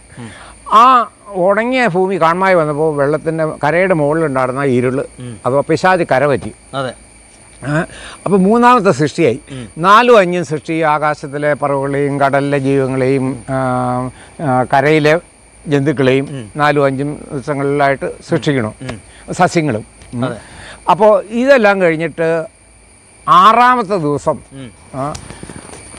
ഈ കര പറ്റിയ പിശാച് 2-ാമത്തെ അധ്യായത്തിലേക്ക് വരുമ്പോൾ അത് പറയണേ. 6-ാമത്തെ ദിവസം ദൈവം, അവിടെയാണ് പല സുവിശേഷങ്ങളും തെറ്റിക്കുന്ന ഒരു ഭാഗമാണ് വചനത്തിൽ. തെറ്റിദ്ധരിക്കപ്പെട്ടിരിക്കുക, അനേകം ആളുകൾ തെറ്റിദ്ധരിപ്പിക്കപ്പെട്ട് കിടക്കുന്ന കാലമാണ്. 21-ാം അധ്യായം, ഉൽപ്പത്തി 1-ാം അധ്യായം 26-ാം വാക്യം. ഇനി നമുക്ക് നമ്മുടെ സാദൃശ്യത്തിലും നമ്മെ പോലെയും, ഞാൻ ഇംഗ്ലീഷ് ഒറിജിനൽ ട്രാൻസ്ലേഷൻ വെച്ചാട്ടോ പറഞ്ഞേ, ബൈബിളിൽ എഴുതിയേക്കണേ നമ്മുടെ ചിലതിലൊക്കെ രൂപത്തിൽ രൂപവും ഇല്ല. ഇനി നമുക്ക് നമ്മെ പോലെയും നമ്മുടെ സാദൃശ്യത്തിലും മനുഷ്യനെ സൃഷ്ടിക്കാം. ദൈവത്തിന് മനുഷ്യ ശരീരവും ഇല്ല, മനുഷ്യൻ ശ്വസിക്കുന്ന പോലെ ശ്വസിക്കവും ആഹാരം കഴിക്കുകയോ രക്തം ഓടണമെന്നുമില്ല. ആ ദൈവം എന്താണ്? ദൈവം വചനമാണ്. ആദിയിൽ വചനമുണ്ടായിരുന്നു, വചനം ദൈവത്തോട് ചേർന്നു, വചനം ദൈവമായിരുന്നു. വെളിപ്പാട് ദിവസം 19-ാം അധ്യായം 13-ാം വാക്യത്തിൽ ഒരു വെള്ളക്കുതിര പ്രത്യക്ഷപ്പെടുന്ന ഞാൻ കണ്ടു. അപ്പോൾ യേശു ക്രിസ്തു പിശാചി അധികാരികളെയും ന്യായവിധി എല്ലാം കഴിഞ്ഞിട്ട് കരകയറി വരുന്നതാണ്. വെള്ളക്കുതിരപ്പുറത്തിരിക്കുന്നതിൻ്റെ തലയിൽ അനേക രാജമുടികൾ, എന്നുവെച്ചാൽ അനേകം കിരീടങ്ങൾ, ക്രൗൺ എന്നാണ് ഇംഗ്ലീഷിൽ ഒറിജിനൽ ട്രാൻസ്ലേഷൻ ചെയ്തിരിക്കുന്നത്. ഈ രാജമുടി എന്ന് പറയുമ്പോൾ മനുഷ്യൻ എന്തോ മുടിയാന്ന് വിചാരിക്കും. അല്ല, കിരീടങ്ങൾ നമുക്ക് ഓരോരുത്തർക്കും, വിശ്വസിക്കുന്ന ഓരോരുത്തർക്കും ധരിപ്പിക്കാനുള്ളതാണ് കിരീടം. അവൻ്റെ രക്തം തെളിച്ച് ഉടുപ്പ് വെച്ചിരിക്കുന്നത് ക്രൂസ്മരണത്തിൻ്റെ സൂചികയാണ് രക്തം തളിച്ച് ഉടുപ്പ് ധരിച്ചിരിക്കുന്നു. അവൻ്റെ കണ്ണ് അഗ്നിജ്വാലയ്ക്കൊത്താണ്. അത് കഴിഞ്ഞാണ് നമുക്കൊരു വലിയ വെളിപ്പെടുത്തൽ തരുന്നത്. ആർക്കാ? യോഹന്നാൻ വെളിപ്പെടുത്തി കൊടുക്കുന്ന, കാണിച്ചു കൊടുക്കുക. ഇതല്ല, അവന് എഴുതിയിട്ടുള്ളൊരു നാമം അവനുണ്ട്. ഈ കയറി വരുന്ന, വിജയിച്ചു വന്ന നമ്മുടെ കർത്താവിന് അവൻ്റെ നാമം ഇതുവരെ ആർക്കും വെളിപ്പെടുത്തി, ഭൂമിയിൽ ഒരു മനുഷ്യനോ ആർക്കും അവർ ശരിയായ നാമം വെളിപ്പെടുത്തി കൊടുക്കണം. അവൻ്റെ നാമം ദൈവവചനമെന്നാകുന്നു. അപ്പോൾ ഈ നാമം നമുക്ക് വെളിപ്പെടുത്തി യോഹന്നാൻ വഴിയായിട്ട് നമുക്ക് യോഹന്നാനോട് എഴുതി വയ്ക്കാൻ പറഞ്ഞത് നമുക്ക് ഇത് അത് കഴിഞ്ഞ് വെളിപ്പാട്ടിൻ്റെ ആദ്യം എഴുതി വെക്കുകയാണ്. ഈ പുസ്തകം വായിച്ച് കേൾപ്പിക്കുന്നവരും കേൾക്കുന്നവരും ഇത് പ്രമാണിക്കുന്നവരും ഭാഗ്യവാന്മാർ. ആ വചനം വെളിപ്പാട് പുസ്തകം മാത്രമാണ്, മൊത്തം ബൈബിളിൻ്റെ അല്ല പറയണേ. അപ്പോൾ ആ വെളിപ്പാടിലാണ് എല്ലാ ഉൽപ്പത്തി തൊട്ടുള്ള എല്ലാ മറഞ്ഞു കിടക്കുന്ന മർമ്മങ്ങളും യോഹന്നാൻ ഒന്നും സാധാരണ മനുഷ്യബുദ്ധിക്കോ എത്ര വിദ്യാഭ്യാസമുള്ളവനോ വായിച്ചാൽ മനുഷ്യബുദ്ധി കൊണ്ട് മനസ്സിലാവില്ല. കാരണം വ്യംഗ്യാർത്ഥത്തിലും ദ്വയാർത്ഥത്തിലും സാദൃശ്യത്തിലും ഇടകലർന്ന് ചിലപ്പോൾ പഴയ കാര്യം പറഞ്ഞു വെച്ച് അതിനിടയ്ക്ക് ഇപ്പോഴത്തെ വരാൻ പോണ കാര്യം പറഞ്ഞു വെച്ചായിരിക്കും ഇപ്പോഴത്തെ കാര്യം പിന്നെ പറയണേ. പലർക്കും ഇത് കൂട്ടി വായിക്കാൻ ബുദ്ധിമുട്ടാണ്. പലരും തെറ്റായി ഇതിനെ വ്യാഖ്യാനിക്കണമെന്നാണ് പലരും കേട്ടിട്ട് എനിക്ക് മനസ്സിലാണ്. പല സഭകളും അവർക്ക് മനസ്സിലാക്കാൻ പറ്റാത്ത. അപ്പോൾ ഈ ആറാമത്തെ ദിവസം ദൈവത്തെ പോലെ ഒരു മൂന്നാമതൊരു ദൈവത്തെ അവിടെ സൃഷ്ടിക്കുന്നത്. ദൈവത്തിൻ്റെ ആത്മാവിനാലാണ് സൃഷ്ടിക്കുന്നത്, വചനത്താൽ അയക്കുന്നത്. അല്ലാതെ മണ്ണ് കൊണ്ട് മനുഷ്യനുണ്ടാക്കിയത് പിന്നെ കാലങ്ങൾക്ക് ശേഷമായിട്ടാണ് എനിക്കത് ഇന്ന് ഗ്രഹിക്കാൻ പറ്റിയേക്കുന്നത്. അപ്പോൾ അത് കഴിഞ്ഞിട്ട് അവനോട് പറയുകയാണ്, ഈ 6 ദിവസത്തെ സൃഷ്ടിയെ നീ അടക്കി വാഴുവീൻ, ഇതിന് നീ ദൈവ, ഈ പ്രപഞ്ചത്തിൻ്റെ, ഈ ഭൂമിയുടെ, ഈ യൂണിവേഴ്സിൻ്റെ ദൈവമായിട്ട് ആദാമിന് അധികാരം കൊടുത്തു. എല്ലാത്തിനും അടക്കി വാഴാൻ. പാമ്പിന് വന്നു കഴിഞ്ഞാൽ നീ തീ ചാടാൻ പറഞ്ഞ് കേൾക്കണം, സൂര്യൻ ഇന്ന് ഉദിക്കണ്ടായെന്ന് പറഞ്ഞാൽ ഉദിക്കില്ല. അങ്ങനെ അതിൻ്റെ ദൈവമായിട്ടാണ് ആദാമെന്ന് പേരൊന്നും കൊടുത്തിട്ടില്ല കേട്ടോ. ശപിക്കപ്പെട്ട് കഴിയുമ്പോഴാണ് ആദാം എന്നുള്ള പേര് തന്നെ. പലരും അന്നേരം ആദാമായി എന്നാണ് വിചാരിക്കുന്നത്. ഒരു ദൈവമായിട്ട് അവനെ സൃഷ്ടിച്ചത്, ഭൂമിയുടെ ഈ പ്രപഞ്ചത്തിന്റെ ദൈവം, ഈ പ്രപഞ്ചത്തെ നിയന്ത്രിക്കാൻ കഴിയുന്ന ഒരു ശക്തിയായിട്ടാണ് അവനെ സൃഷ്ടിച്ചത്. സ്വർഗത്തിലെ അധികാരം ദൈവത്തിനെങ്കിൽ ഈ ഭൂമിയുടെ ലൂസിഫറിന് പോലത്തെ ഒരു അധികാരം ആദാമിന് കൊടുത്തു. അതായത് അച്ചായൻ പറയുന്നത്, ഈ ആദാമിനെ ദൈവം സൃഷ്ടിച്ചപ്പോൾ ഈ പ്രപഞ്ചത്തിന്റെ അധികാരിയായിട്ട് ലൂസിഫറിന് ഏത് അധികാരമാണോ കൊടുത്തത് ആ അധികാരത്തിലാണ് ആദാമിനെ സൃഷ്ടിച്ചത്. അന്ന് ലൂസിഫറിന്റെ കാലത്ത് ഈ പ്രപഞ്ചം ഇല്ല, ഈ ഭൂമി ഇല്ല. അതിനുശേഷം സൃഷ്ടിച്ച് അവൻ പോയതിപ്പോൾ അവൻ്റെ സ്ഥാനത്തേക്ക് ആക്കാൻ വേണ്ടിയിട്ടാണ്. അത് കഴിഞ്ഞ് അവനെ ആക്കിയെന്ന് പറഞ്ഞാൽ ലൂസിഫറിൻ്റെ സ്ഥാനം അവൻ ദൈവത്തിൻ്റെ പർദീസയായ ഏദനിലായിരുന്നു എന്ന് എഴുതിയേക്കുക യെശയ്യായുടെ പുസ്തകത്തിൽ. ഈ ആദാമിന് അത് കഴിഞ്ഞിട്ട് പിന്നീട് ശരീരം കൊടുത്തു കഴിഞ്ഞപ്പോൾ അവൻ ഈ ഏദനിലേക്ക്, ആ ലൂസിഫർ ഇരുന്ന സ്ഥലത്തേക്കാക്കി. ആ ഏദൻ ഈ പ്രപഞ്ചത്തിൽ പെട്ടതല്ല, ഈ ഭൂമിയിലുള്ളതല്ല. കാരണം അതിന് മുമ്പേ ഉണ്ടത് ലൂസിഫറിനെ ആക്കിയപ്പോൾ. അപ്പോൾ പലരും ഈ ഭൂമിയിൽ ഇറാഖിലാണ്, അവിടെയാണ്, ഇവിടെയാണെന്നൊക്കെ പറയണു. അത് വചനം ശരിയായ വണ്ണം ഗ്രഹിക്കാത്തതുകൊണ്ടായിട്ടാണ് എനിക്ക് തോന്നുന്നത്. പോട്ടെ, അതെന്തെങ്കിലും ആട്ടെ. അപ്പോൾ ഈ ദൈവത്തിൻ്റെ സാദൃശ്യത്തിൽ സൃഷ്ടിച്ച മനുഷ്യനെ പ്രപഞ്ചത്തിൻ്റെ അധികാരമാക്കി കൊടുത്തിട്ട് എല്ലാ ജീവജാലങ്ങൾക്കും അധികാരമാക്കി കൊടുത്തിട്ട് ആ ദൈവം അങ്ങ് പോയി. പിന്നെ 1-ാം അധ്യായം എന്ന് പറഞ്ഞാൽ 6 ദിവസത്തെ വേല തികച്ചു. ദൈവം പ്രവൃത്തിയിൽ നിന്ന് നിവർത്തനായി. ആ സൃഷ്ടാവായ ദൈവം അഥവാ സർവശക്തനായ ദൈവം അവൻ്റെ പ്രവൃത്തി മുഴുവൻ തികച്ചു 6 ദിവസം കൊണ്ട്. 7-ാം ദിവസവും വിശ്രമിച്ചു. വിശ്രമത്തോടുകൂടി അവൻ്റെ പ്രവൃത്തി തീർത്തു, മാറി. 2-ാം അധ്യായം തുടങ്ങുകയാണ്. ദൈവം പ്രവൃത്തി തികച്ചു, നിവർത്തനായി കഴിഞ്ഞിട്ട് എന്ത് ചെയ്തു? വെള്ളത്തിൽ നിന്ന് കരപറ്റിയ പിശാചുക്കൾ, അവൻ വെള്ളത്തിൽ നിന്ന് കരപറ്റിയ പിശാച് ദൈവത്തിൻ്റെ മറ്റേ പിശാച് കരപറ്റിയല്ലോ, കരപറ്റിയ സാധനം അവൻ ദൈവം സൃഷ്ടിച്ച സൃഷ്ടികളെല്ലാം സൂക്ഷിച്ചു വീക്ഷിച്ചപ്പോൾ ഏറ്റവും കൗശലമേറിയത് പാമ്പാണെന്ന് കണ്ട് അവൻ അതിൽ പ്രവേശിക്കുക. എന്നുവെച്ചാൽ സർപ്പം. അന്നത്തെ സർപ്പം നടക്കും, കാലും കൈയുമുണ്ട്, വർത്തമാനം പറയും. കാരണം ദൈവം അവനോട് പറയാണ്, ശപിക്കുമ്പോൾ പറയുകയാണ്, നീ ഉരസി മറ്റു മൃഗങ്ങളിൽ നിന്ന് വേർപെട്ട് ഉരസി നടക്കും. അപ്പോൾ അതുവരെ മറ്റു മൃഗങ്ങളെ പോലെ കാലും കൈയും ഉണ്ട്, ഉരസി നടക്കും. ഭൂമിയിലെ പൊടി തിന്ന് ജീവിക്കും. 3-ാം അധ്യായത്തിൽ ഉൽപ്പത്തി 3-ാം അധ്യായത്തിൽ പറഞ്ഞു കൊടുക്കണതാണ്. അപ്പം 3-ാം അധ്യായത്തിൽ ഇപ്പോൾ പറഞ്ഞു കൊടുക്കുകയാണ്, നീ മറ്റു പ്രവർത്തികളിൽ നിന്ന് എല്ലാം വേർപെട്ട് നിൽക്കുമെന്ന് പറഞ്ഞു.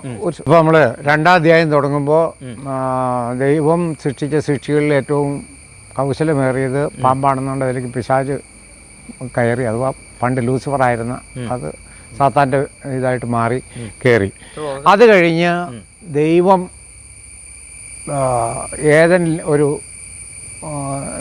ആദാമിനെ ഏദനിലേക്ക് പ്രവേശിപ്പിച്ചു. ഏദൻ തോട്ടം നേരത്തെ ഉണ്ടായിരുന്നാണോ? ഏദൻ എന്ന് പറയുന്നത് സ്വർഗത്തിൻ്റെ ഒരു പ്രതീകം, രണ്ടാം സ്വർഗമായിട്ട് കൂട്ടാം നമുക്ക് മൊത്തം വായിച്ചു വരുമ്പോൾ. എന്നുവെച്ചാൽ ലൂസിഫർ അവിടെ ആയിരുന്നല്ലോ, ദൈവത്തിൻ്റെ തൊട്ട് താഴെയുള്ള സ്ഥാനം. ആ ഏദനിലേക്കാണ് ആദാമിനെ പ്രവേശിപ്പിക്കുന്നത്, ശരീരം ആകുന്നതിന് മുമ്പേ. അത് കഴിഞ്ഞിട്ടാണ് യഹോവയായി ഒരു വിൺമയ ശരീരമായിരുന്നു. അതെ, അതിനു മുമ്പ് ദൈവം തന്നെയായിരുന്നു, ദൈവിക പരിശുദ്ധ ആത്മാവിലുള്ള ഇത്. എന്നുവെച്ചാൽ ഞാൻ അത് കണക്കാക്കുന്നത് നമ്മൾ രൂപാന്തരം പ്രാപിക്കുന്ന ആ ശരീരമില്ലേ, ആ ശരീരം ഈ ജഡിക മണ്ണും കൊണ്ടുള്ള ശരീരമായിട്ടില്ല. അത് കഴിഞ്ഞ് ദൈവം 6 ദിവസം ശേഷം വേല തീർത്തു, 7-ാം ദിവസം വിശ്രമിച്ചു, പിന്നെ പ്രവൃത്തിയെല്ലാം പൂർത്തീകരിച്ച് മാറി. 2-ാം അധ്യായത്തിൽ വരുന്നത് യഹോവയായ ദൈവം.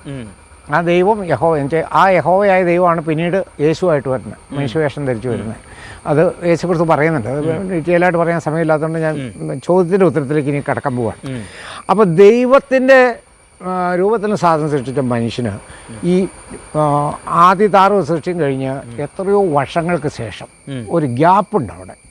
7-ാം ദിവസം കഴിഞ്ഞ് 8-ാം ദിവസമാണെന്ന് പലരും ധരിച്ചിരുന്നു. അല്ല, കാലങ്ങൾക്ക് ശേഷം യഹോവയായ ദൈവം അവന് ഭൂമിയിലെ പൊടിമണ്ണും കൊണ്ട് ഒരു രൂപം കൊടുത്തു. ഈ ശരീരം കൊടുക്കണം അന്നേരം. നമ്മെപ്പോലെ നമ്മുടെ സാദൃശ്യത്തിലാണ്, ദൈവത്തിനുള്ള എല്ലാ സാദൃശ്യങ്ങളും ഉണ്ട്. ദൈവത്തെ പോലെ എന്ന് പറഞ്ഞാൽ ദൈവത്തെ പോലെ എന്നാന്നുള്ളതിന് യേശുക്രിസ്തു ഉത്തരമുണ്ട്. സമരിയക്കാരി സ്ത്രീ യോഹന്നാന്റെ സുവിശേഷം 4-ാം അധ്യായം 24-ാം വാക്യം, ദൈവം യേശുക്രിസ്തു ഉത്തരം പറയുന്നതാണ്, ദൈവം ആത്മാവാകുന്നു, അത് ജീവിപ്പിക്കുന്ന ആത്മാവാണ്. അപ്പം ദൈവം എന്ന് പറഞ്ഞാൽ ആത്മാവാണ്, അത് ജീവൻ കൊടുക്കുള്ളൂ, ജീവൻ എടുക്കൂല. മരണത്തിൻ്റെ അധികാരി വേറെ ദുരാത്മാവാണ്. അപ്പം ജീവിപ്പിക്കുന്ന അധികാരി മാത്രമാണ്. അപ്പോൾ ആ ആത്മാവിലാണ് ആദാമിനെയും സൃഷ്ടിച്ചേക്കുന്നത്, അതേ സാദൃശ്യത്തിൽ. അപ്പം അത് കഴിഞ്ഞ് ഈ പാമ്പിൽ പ്രവേശിച്ച സർപ്പം സാത്താൻ, ഈ ദൈവം ആദാമിന് രൂപം കൊടുത്തു, അവൻ ശരീരം കൊടുത്തുള്ളൂ, ദേഹം. ആത്മാവ് നേരത്തെ ഉള്ളതാണ്. ആത്മാവിന് കവറവായിട്ട് ശരീരം കൊടുക്കണം. അതാണ് ഈ ഭൗമിക ശരീരം എന്ന് പത്രോസും ഭൗമഭവനമെന്നും പൗലോസും പത്രോസും ഒക്കെ പറയുന്നത്. ഇത് ആത്മാവിന് വസിക്കാനുള്ള ഒരു ഭവനമായി വീട്, ഈ ശരീരം. അത് കഴിഞ്ഞിട്ട് മൂക്കിലൂടെ പ്രാണനെ ഊതി, അതും പലരും തെറ്റിദ്ധരിപ്പിക്കുക. ആത്മാവിനെ ഊതി എന്നാണ് പലരും പറയുന്നത്. അല്ല, അവൻ ഊതിയത് നമുക്ക് ശ്വസിക്കാനുള്ള കപ്പാസിറ്റി, രക്തം ഓടാനുള്ള കപ്പാസിറ്റി, അവൻ ദേഹിയായി തീർന്നു. ദേഹി ആത്മാവ് രണ്ടാണ്. അപ്പം ജീവനുള്ള പ്രാണനെ ഊതി കഴിയുമ്പോൾ അവൻ ജീവനുള്ള ദേഹിയായി തീർന്നു, താഴെ എഴുതിയേക്കണം. അപ്പം നമുക്കുള്ള എല്ലാം ശരീരമായി ആത്മാവുമായി. അതുവരെ ശരീരം പ്രാണനും ഇല്ലായിരുന്നു, ആത്മാവ് മാത്രമായിരുന്നു. അവന് 3 ദേഹം ദേഹി ആത്മാവ്, ആത്മാവ് ദേഹം ദേഹി എന്നാ സൃഷ്ടിച്ചേക്കണമെന്ന്. അത് കഴിഞ്ഞിട്ട് അവനെ പർദീസയിലാക്കിയിട്ട് പർദീസയിൽ 2 വൃക്ഷം മുളപ്പിച്ചു. അതും പലരും തെറ്റി. 2 വൃക്ഷം എന്ന് പറഞ്ഞാൽ 2 മരമല്ല, 2 നിയമമാണ്. ഒന്ന് പുതിയ നിയമം, അത് ആദ്യം സൃഷ്ടിച്ചത് ജീവൻ്റെ വൃക്ഷം. മറ്റത് നന്മ തിന്മകൾ തിരിച്ചറിയുക, അഥവാ പഴയ നിയമം ന്യായപ്രമാണം. നന്മയും തിന്മയും തിരിച്ചറിയുക, അതേതാന്ന് വെളിപ്പെടുത്തി കൊടുത്ത് മോശ വഴിയാന്ന് മാത്രം. ഈ നന്മ തിന്മകളുടെ വൃക്ഷവും അതിൻ്റെ ഫലം അവിടെ വിളിക്കണം. അതിൻ്റെ ഫലം മരണമാണ്. അത് ദൈവം അവിടെ ആദാമിനോട് പറയാം, ഈ സ്വീകരിക്കുന്ന നാളിൽ അന്നാളിൽ നീ മരിക്കും. ഈ നന്മ ന്യായപ്രമാണം സ്വീകരിക്കുന്ന കാലിൽ, അത് ഈ പൈശാചിക ബുദ്ധി നീ സ്വീകരിക്കുന്ന കാലിൽ നിനക്ക് മരണമുണ്ട്. ജീവവൃക്ഷത്തിന് പറഞ്ഞാൽ എന്നാളും ജീവിക്കും. അപ്പോൾ ആദാമിന് തന്നെ ഇതെല്ലാം കഴിഞ്ഞിട്ട് ആദാം തനിയെ ഇരിക്കുന്നു. എന്നാൽ സൃഷ്ടിച്ച സൃഷ്ടിയിലൊന്നും തക്കതായ ഇണയെ കാണാത്തതുകൊണ്ട് ദൈവം അവൻ്റെ വാരിയിലെടുത്ത് അവൻ ഇന്ന് സ്ത്രീയെ സൃഷ്ടിച്ച് നരലിൽ നിന്ന് എടുത്തുകൊണ്ട് ഒക്കെ നാരി എന്ന് പേരിട്ടു. അവരും ഏതെങ്കിലും പാർക്കുമാണ്. അപ്പോൾ വേറെ ബാക്കി എന്തിനാണ് അവർ ആ പാർപ്പിച്ചതെന്ന് അവിടെ എഴുതിയിട്ടുണ്ട്, തോട്ടം കാപ്പാനും തോട്ടത്തിൽ വേല ചെയ്യാനും. കാപ്പാൻ എന്ന് പറഞ്ഞാൽ മറ്റ് സൃഷ്ടിച്ച സൃഷ്ടികൾക്കൊന്നും അവിടെ പ്രവേശനമില്ല, കാരണം അത് സ്വർഗീയ സ്ഥലമാണ്.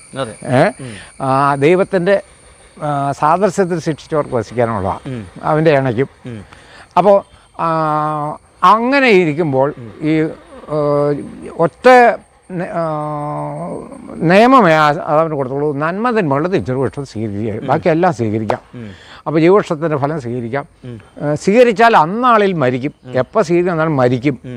അപ്പോൾ പലരും ചോദിക്കുന്നുണ്ട്, മരിച്ചില്ലോ ആദാം പിന്നെയും 900 പോയി. മരിക്കും എന്ന് പറഞ്ഞാൽ ദൈവം ആദ്യം സൃഷ്ടിച്ച ദൈവത്തെ പോലെ സാദൃശ്യത്തിൽ സൃഷ്ടിച്ചവൻ അവനിലുണ്ടാവില്ല. അഥവാ ആത്മീയ മനുഷ്യനുണ്ടാവില്ല അവനിൽ. അഥവാ ദൈവാത്മാവ് അവനിലുണ്ട് വസിക്കുകയില്ല. അവൻ പിന്നെ സാത്താൻ്റെ ആത്മാവ് പിന്നെ വസിക്കുന്നത്. അപ്പോൾ അങ്ങനെ ആദാം ചെയ്ത പാപം എന്താണെന്നാണ് ഇവിടുത്തെ ചോദ്യത്തിൻ്റെ ഒന്നാം ചോദ്യം. ആദാം ചെയ്ത പാപം ദൈവം പറഞ്ഞത് വിശ്വസിച്ചില്ല. അത് കഴിഞ്ഞ് സർപ്പം വന്നിട്ട് പറഞ്ഞു, ഈ വൃക്ഷഫലം സ്വീകരിക്കുന്ന വാസ്തവമായി പറഞ്ഞിട്ടുണ്ട്. ഔവ്വയുടെ ആദാമില്ലാത്തപ്പോൾ പറഞ്ഞത്, കാരണം വ്യതിചലിപ്പിക്കാൻ എളുപ്പം പെണ്ണുങ്ങളെയാണ്. അതുകൊണ്ട് ഔവ്വയോട് ചോദിക്കുകയാണ് ഫലം. അപ്പോൾ പറഞ്ഞു ഫലം ഭക്ഷിക്കുകയല്ല, തൊടുകോലും ചേരുന്ന പറഞ്ഞേക്കണമെന്ന് അതിശക്തി കൂട്ടി പറഞ്ഞു. അപ്പോൾ പറഞ്ഞു സർപ്പം പറഞ്ഞു, അഥവാ സാത്താൻ പറഞ്ഞു, ഇന്ന് ഈ വൃക്ഷഫലം നീ സ്വീകരിച്ചാൽ നീ നന്മ തിന്മകളെ തിരിച്ചറിയുവാൻ തക്കവണ്ണം ദൈവത്തെ പോലെയാകും. അവൻ ദൈവത്തെ പോലെ ആകും. ഞാൻ അത്യുന്നതിൻ്റെ മുകളിൽ വസിക്കും, ഞാൻ ദൈവതുല്യനാണെന്ന് പറഞ്ഞ് വാദിച്ചവൻ അവനെ പോലെ ആകുമെന്ന് അവൻ പറഞ്ഞത്. ദൈവത്തെ പോലെ ആകുമെന്ന് പറഞ്ഞപ്പോൾ ഇവൾ എന്ത് ചെയ്തു നോക്കിയപ്പോൾ കാണാൻ ഭംഗിയുള്ള തിന്മാൻ രുചിയുള്ള ജ്ഞാനം പ്രാപിക്കുക. ആ മൂന്നാമത്തെ കൂട്ടം അറിവ് വർദ്ധിക്കാൻ നല്ലതാണ്. ഈ സാത്താൻ്റെ അറിവ് കിട്ടിയാൽ ലോകത്തെ നന്മ മുകളിൽ മുഴുവൻ തിരിച്ചറിയാൻ പറ്റും. അതാണെന്ന് മനുഷ്യരും എല്ലാവരും ആ പാരമ്പര്യത്തിൽ സ്വീകരിച്ച് വന്നേക്കണം. ആ അറിവ് സാത്താൻ്റെ അറിവ്. അപ്പോൾ അവൾ പറിച്ച് തിന്നു, സ്വീകരിച്ചു. തിന്നു എന്ന് പറഞ്ഞാൽ പഴം പറിച്ച് തിന്നു എന്ന് കൂട്ടരുത്. ആ സാത്താനെ സ്വീകരിച്ചു, ദൈവത്തെ വിട്ടു. വിശ്വാസവഞ്ചന ശരിയായ വാക്കതാ. ഇവനെ വിശ്വസിച്ചു, അവനെ വിശ്വസിച്ചില്ല. ശിക്ഷിച്ചവനെ വിശ്വസിക്കണില്ല. ഇന്നും മാനവരാശിക്ക് ഈ പെസക് നമ്മുടെ ഉള്ളിൽ അതേ ആത്മാവ് എന്ന് കയറിയിട്ട് നമ്മളെ കൊണ്ടും ഇത് തന്നെ ജയിച്ചോണ്ടിരിക്കും. ഞങ്ങളെ കൊണ്ടും എല്ലാം. ഒന്നാം ചോദ്യത്തിൻ്റെ ഉത്തരമാണ് പറഞ്ഞുകൊണ്ട് വരുന്നത്. അത് ആദാം ദൈവത്തെ വിശ്വസിക്കാതെ സാത്താനെ വിശ്വസിച്ചു. അതാണ് പാപം എന്ന് പറയുന്നത്. ആ പാപത്തിൻ്റെ ഹവ്വയിലൂടെ ആദാം പാപത്തിലേക്ക് വീണു. അതിന് ദൈവം, അപ്പോൾ ആദാം ചെയ്ത പാപം എന്ന് പറയുന്നത് അനുസരണക്കേടാണ്, വിശ്വസിക്കായ്മയാണ്. പുതിയ നിയമത്തിലേക്ക് വരുമ്പോൾ നമുക്കതിന് വിശ്വാസം, എല്ലാം വിശ്വാസത്തിൽ അധിഷ്ഠിതമാണ്. ദൈവത്തിൻ്റെ വിശ്വാസം. അവിശ്വാസം മാത്രമല്ല, മറ്റവന് വിശ്വസിക്കുകയും ചെയ്തു. അപ്പൊ ഡബിൾ എഫക്റ്റായി, രണ്ട് എഫക്റ്റായി. അപ്പൊ അങ്ങനെയാണെങ്കിൽ അടുത്ത ചോദ്യം, ആദാം ചെയ്ത പാപത്തിന്റെ പരിണിത ഫലമായിട്ടാണോ മാനവജാതി മുഴുവൻ പാപിയായി? അത് പൗലോസ്ലീഹ കൊരിന്ത്യ ലേഖനത്തിലും റോമാലേഖനം 5-ാം അധ്യായത്തിലും 1 കൊരിന്ത്യർ 15-ാം അധ്യായത്തിലും പറഞ്ഞു, ആദ്യത്തെ ആദാം ഒരുവൻ മൂലം പാപം ലോകത്തിൽ പ്രവേശിച്ചു. എന്നുവെച്ചാൽ സാത്താൻ ഇവിടെ എൻട്രി കൊടുത്തത്, അവിടെ നിന്ന് വെട്ടിവിട്ട അവന് മണ്ണിന് വെള്ളത്തിനടി കിടന്നവന് എൻട്രി കൊടുക്കുന്നത് ആദാം ഹവ്വയും കൂടെയാണ്. ആദാം മൂലം പാപം ചെയ്തു. ആ ആദാമിൻ്റെ ബീജത്തിൽ നിന്ന് ജനിക്കുന്ന മാനവരാശിയാണ് ഭൂമിയിലുള്ള മുഴുവൻ മനുഷ്യരും. അപ്പോൾ അത് സാത്താൻ്റെ വിത്ത് അവൻ്റെ ഉള്ളിലായി. ആ വിത്തിൽ നിന്ന് ജനിക്കുന്ന മാനവരാശി യേശു ക്രിസ്തു ഒഴിച്ച്, അവൻ വചനം ജഡമായവനാണ്. ബാക്കി എല്ലാ മനുഷ്യരും ആദാമിനെ ചോദിക്കുന്നത്. ഇപ്പം ഇപ്പം ആദാമിൻ്റെ സന്തതിയാണ്. ഇപ്പൊ ഏതാണ്ട് ആദാമിന് 1000 തലമുറ കഴിഞ്ഞു അല്ലേ? ഒരു ഉദാഹരണം പറഞ്ഞ. ഇപ്പൊ ഈ 1000 തലമുറ കഴിഞ്ഞിട്ടും ആദാം ചെയ്ത പാപത്തിന്റെ പരിണിത ഫലം ഞാൻ അനുഭവിക്കുക എന്ന് പറഞ്ഞാൽ അത് എങ്ങനെയാണ് ഒരു നീതിയായിട്ട്, ദൈവനീതിയായിട്ട്? അതിലേക്ക് വരാം. അതായത് ആദാം ചെയ്ത പാപം മൂലം സകല മനുഷ്യരും, ദൈവം സ്വർഗത്തിൽ നിന്ന് നോക്കുന്ന യെശയ്യായുടെ പുസ്തകത്തിൽ എഴുതിയിരിക്കണം, സകലരും പാപം ചെയ്തു, ഒരുവൻ പോലുമില്ല, നീതിമാൻ ഒരുവനുമില്ല, സകലരും പാപം ചെയ്ത് ദൈവതേജസ്സാണ്. ദൈവതേജസ് എന്ന് പറഞ്ഞാൽ ദൈവത്തിൻ്റെ ആത്മാവ്, ദൈവത്തിൻ്റെ വചനം. ആദാമിനെ അത് നീങ്ങിപ്പോയി. മറ്റേവൻ്റെ ദുരാത്മാവ് വന്ന് കയറിയതോടുകൂടി അവൻ്റെ ബീജത്തിൽ നിന്ന് ജനിക്കുന്ന എല്ലാവർക്കും ജനിച്ചു വീഴുന്നത്, ദാവീദ് പറഞ്ഞില്ലേ, പാപത്തിൽ എൻ്റെ മാതാവ് എന്നെ ഗർഭം ധരിച്ചു. സകല മനുഷ്യരും ആ ഗർഭം ധരിക്കുന്ന ബീജം ആദാമിൽ നിന്ന് പോകുന്നതായതുകൊണ്ട് എല്ലാവരും ജനിക്കുന്നത് പാപികളായിട്ടാണ്. ആ ജനിക്കുന്ന പാപികൾക്ക് യേശുക്രിസ്തു സ്വർഗത്തിൽ നിന്ന് ദൈവം നോക്കിയപ്പോൾ അതിനൊരു ഉത്തരം അവിടെ തന്നെ പറഞ്ഞേക്കും. യെശയ്യായെ തന്നെ പറഞ്ഞേക്കാണ് 7-ാം അധ്യായം 13-ാം വാക്യം. ഒരു കന്യക ഗർഭം ധരിച്ചൊരു പുത്രനെ പ്രസവിക്കും, അവൻ സകല ജാതിയുടെയും നീതീകരണം അവൻ മുഖാന്തരം ഉണ്ടാവും. അപ്പോൾ ഈ നന്മതിന്മകളുടെ തിരിച്ചൊരു വൃക്ഷത്തിൻ്റെ ഫലം സ്വീകരിച്ചവർക്ക് ജീവവൃക്ഷ ഫലം സ്വീകരിച്ചാൽ മാത്രമേ അവന് നീതിമാനാവുള്ളൂ. ജീവവൃക്ഷഫലം എന്ന് പറയുന്നത് ദൈവത്തിൻ്റെ ബീജമായ ദൈവവചനമാണ്. സാത്താൻ്റെ വിത്ത് നന്മതിന്മകളുടെ തിരിച്ചറിവാണെങ്കിൽ ദൈവത്തിൻ്റെ വിത്ത് ജീവവൃക്ഷഫലം. അപ്പോൾ ജീവൻ്റെ വിത്ത് നൽകാൻ വേണ്ടിയിട്ടാണ് യേശു ഞാൻ നിങ്ങൾക്ക് ജീവൻ നൽകുവാനും അത് സമൃദ്ധിയായി നൽകുവാനും വന്നു. യോഹന്നാൻ 10:10. കള്ളം വന്നത് അറക്കാനും മുടിക്കാനും. ആ സാത്താൻ അന്ന് ആദാമിൻ്റെ അടുത്ത് വന്നത് മാനവരാശിയെ ദൈവത്തിൽ നിന്ന് അകറ്റി. അപ്പോൾ ദൈവവും നമ്മളുമായിട്ടുള്ള ലിങ്ക് അവിടെ വിടുവിച്ചു. അവൻ വിടുവിച്ചപ്പോൾ അവന് നമ്മുടെ മേൽ അധികാരമായി, സകല മനുഷ്യരുടെ മേലും. ആ അധികാരത്തിൽ നിന്ന് വിടുവിക്കാൻ പാപമില്ലാത്ത ഒരു മനുഷ്യനെ കൊണ്ട് എന്നുവെച്ചാൽ പഴയ നിയമത്തിൻ്റെ നീതി, അത് കഴിഞ്ഞ് ന്യായപ്രമാണം ഞാൻ വിശദീകരിച്ച് പറയുന്നില്ല. ആദാം കഴിഞ്ഞ് ആദം മുതൽ 10 തലമുറ കഴിഞ്ഞപ്പോൾ നോഹിൻ്റെ കാലത്ത് ജലപ്രളയം ഉണ്ടായി. 20ാമത്തെ തലമുറ എബ്രാഹാമിൽ ദൈവം ഒരു നീതിമാനെ കണ്ടെത്തി. എബ്രാഹാമിന് ഉൽപ്പത്തി പുസ്തകം 12ാം അധ്യായത്തിലാണ് എബ്രാഹാമിന് കൽദായരുടെ കൂടെ ഇന്ന് ഇറാഖുകാരനാണ്, ബാഗ്ദാദ് മെസോപ്പൊട്ടോമിയക്കാരനാണ്. എബ്രാഹാമിനോട് പറഞ്ഞു, എബ്രാഹാമിൻ്റെ അപ്പൻ തേരഹ് 2 അനിയന്മാരുണ്ട്, നാഹോറും പാരാനും. അപ്പോൾ എബ്രാഹാമിൻ്റെ ഏറ്റവും ഇളയ അനിയൻ പാരാൻ അപ്പന് മുമ്പേ മരിച്ചുപോയി. അവൻ്റെ 4 മക്കളുണ്ട്. ഒന്ന് സാറ, മൂത്തത്. സാറായെ അവൻ്റെ അപ്പൻ്റെ ചേട്ടനായ അബ്രഹാം കല്യാണം കഴിക്കണം. സാറായുടെ 2 അനിയത്തിമാരെ ഇരട്ടകളെ അബ്രഹാമിൻ്റെ നേരെയുള്ള അനിയൻ നാഹോർ കല്യാണം കഴിക്കണം. അവരുടെ ഒരു ആങ്ങളെയാണ് ലോത്ത്. അപ്പോൾ അബ്രഹാമിനോട് ദൈവം അരുളി ചെയ്യുകയാണ്. അപ്പം ശബ്ദം മാത്രമേ കേൾക്കുന്നുള്ളൂ, ദൈവത്തെ കാണുന്നില്ല ആരും. അത് വചനമായി ശബ്ദം അന്നും. അപ്പോൾ അബ്രഹാം, നീ നിൻ്റെ പിതൃഭവനത്തെയും ചാർച്ചക്കാരെയും വിട്ട് ഞാൻ കാണിപ്പാനുള്ള ദേശത്തേക്ക് പുറപ്പെടുക. 3 കാര്യമാണ് പറയണേ. സ്വന്തം ദേശവും നാടും വിടണം, ബന്ധുക്കളെ വിടണം, പുറപ്പെടണം. എങ്ങോട്ടാന്ന് സ്ഥലം പറയണില്ല, ഞാൻ കാണിക്കാൻ ദേശത്തേക്ക് വരാം. അപ്പോൾ എബ്രഹാം നീതിമാനായിരുന്നു. അതിന് കൂടുതൽ ഡീറ്റെയിൽസ് ഖുറാനിലാണ് എഴുതിയേക്കണേ. എബ്രഹാം അത് പറയണല്ലോ. അപ്പോൾ വിഗ്രഹാരാധികളായിരുന്നു. ആ വിഗ്രഹത്തെ തല്ലി ഉടച്ചു എബ്രഹാം. അതുകൊണ്ടാണ് ദൈവം അവനെ സെലക്ട് ചെയ്തതെന്നാണ് അവിടെ പറയുന്നത്. അപ്പം ആ എബ്രഹാം അവിടുന്ന് പുറപ്പെട്ടു പോരുമ്പോൾ അപ്പനും അമ്മയും ബന്ധുക്കളും എല്ലാം കൂടെ കൂട്ടി പോന്നു, പണിക്കാരെല്ലാം. അപ്പം പാരാൻ എന്ന് പറഞ്ഞാൽ മരുഭൂമിയിൽ വന്നപ്പോൾ അവിടെ ഭയങ്കര അതിലേക്ക് വരാം. അപ്പൊ ഈ എബ്രഹാം ഞാൻ ഈ പറഞ്ഞു വന്നതെന്ന് വെച്ചാൽ ഈ നീതി കിട്ടാൻ കാരണം എബ്രഹാമാണ്. എബ്രഹാം തൻ്റെ മകനെ സിമ്പിളായിട്ട് പറയാം, യാഗം അർപ്പിച്ചപ്പോൾ യഹോവയായ ദൈവം അവനോട് പറയുന്നത്, നീ നിൻ്റെ ഏകജാതനെ പുത്രനായ ഇസ്ഹാക്കിനെ എനിക്ക് ഹോമയാഗമായി അർപ്പിക്കാൻ നീ മടിക്കായ കൊണ്ട് നിൻ്റെ സന്തതി ആകാശത്തിലെ നക്ഷത്രം പോലെ വരുവാൻ സകല ജാതിക്കും അനുഗ്രഹമായി തീരുന്ന അവിടെ ഒരു ഉടമ്പടി ചെയ്യുക എബ്രഹാമായിട്ട്. എന്താണ് ഇസ്ഹാക്കിനെ ബലിയർപ്പിക്കാൻ മടിക്കാതെ കൊണ്ട് പകരം ഒരു ആടിനെ അവിടെ അപ്പോൾ തന്നെ കാണിച്ചു കൊടുത്തു. യേശുക്രിസ്തുവിൻ്റെ ഷെയ്ഡാണ് ആട്, യാഗമൃഗം. അപ്പോൾ ആ ആടിന് പകരം ബലിയർപ്പിച്ചു. അത് കഴിഞ്ഞപ്പോഴാണ് ദൈവം പറഞ്ഞത്, നിൻ്റെ സന്തതി ആകാശത്തിൽ നക്ഷത്രം പോലെ സകല ജാതിക്കും. ഈ സന്തതി ആകാശ നക്ഷത്രം പോലെ വരുന്ന ഇപ്പം ഞാനും പലരും ധരിച്ചിരിക്കുന്ന ഇസ്രായേൽ ജനതയായിരിക്കും സന്തതി എന്ന് പറയും. പക്ഷേ ഗലാത്യ ലേഖനം 3:16 പൗലോസ് അത് വെളിപ്പെടുത്തി തരുക. നിൻ്റെ സന്തതി ആകാശത്തിൽ നക്ഷത്രം പോലെ വരും, സകല ജാതിക്ക് അനുഗ്രഹമായി തീരുമെന്ന് പറഞ്ഞിടത്ത് ദൈവം നിൻ്റെ സന്തതികൾ എന്ന് പറഞ്ഞിട്ടില്ല. ഗലാത്യ ലേഖനത്തിൽ എഴുതണം കേട്ടോ. നിൻ്റെ സന്തതി എന്ന ഏകവചനത്തിലാണ് എഴുതിയിരിക്കുന്നത്. അതുകൊണ്ട് ഒരു ഏകൻ മാത്രമാണ് ആ സന്തതി. ആ ഏകൻ നമ്മുടെ കർത്താവായ യേശുക്രിസ്തു തന്നെ. മനസ്സിലായോ? എബ്രഹാമിൻ്റെ ഉടമ്പടി എഴുതുക, ഞാൻ എൻ്റെ മകനെ നിൻ്റെ മകനായിട്ട് ജനിപ്പിക്കാം. അവൻ ലോകത്തിലെ സകല ജാതിക്കും കേട്ടോ, ക്രിസ്തു മതക്കാരനോ യഹൂദ മതക്കാരനോ അല്ലെങ്കിൽ ഏതെങ്കിലും സഭാവിഭാഗത്തിനോ അല്ല, സകല ജാതിക്കും ഇത് അറിഞ്ഞോ ഒക്കെ പ്രയോജനമായിട്ട് വരും. സകല ജാതിക്കും അവൻ രക്ഷകനായി മാറും. ആ ഉടമ്പടിക്ക് ശേഷം 430 കൊല്ലം കഴിഞ്ഞപ്പോൾ മോശയ്ക്ക് നന്മ തിന്മകളുടെ തിരിച്ചറിഞ്ഞ വൃക്ഷം എന്ന ഫലം എന്നാ, നീ ആ സാധാരണ സ്വീകരിച്ചതിൻ്റെ പകരമായിട്ട് ഒരു സെലക്ട് ചെയ്ത് ഇസ്രായേൽ എന്ന് പറഞ്ഞൊരു ജാതിയെ സെലക്ട് ചെയ്തിട്ട് അവർക്ക് ആ നന്മ തിന്മകളുടെ തിരിച്ചറിഞ്ഞ വൃക്ഷത്തിൻ്റെ ഫലം എന്ന് വെച്ചാൽ ഗലാത്യ 5ാം അധ്യായത്തിൻ്റെ 16 തൊട്ട് 20 വരെയുള്ളതാണ് ജീവവൃക്ഷ ഫലം എന്നാണ്. നന്മ തിന്മകളുടെ തിരിച്ച വൃക്ഷഫലം എന്നാണ് അവിടെ വെളിപ്പെടുത്തുന്നുണ്ട്. ജഡത്തിൻ്റെ പ്രവൃത്തി ജീവവൃക്ഷഫലം അല്ല, നന്മന്മാരുടെ ഫലം. ആത്മാവിൻ്റെ പ്രവൃത്തി ഫലം ജീവവൃക്ഷത്തിൻ്റെ ഫലം.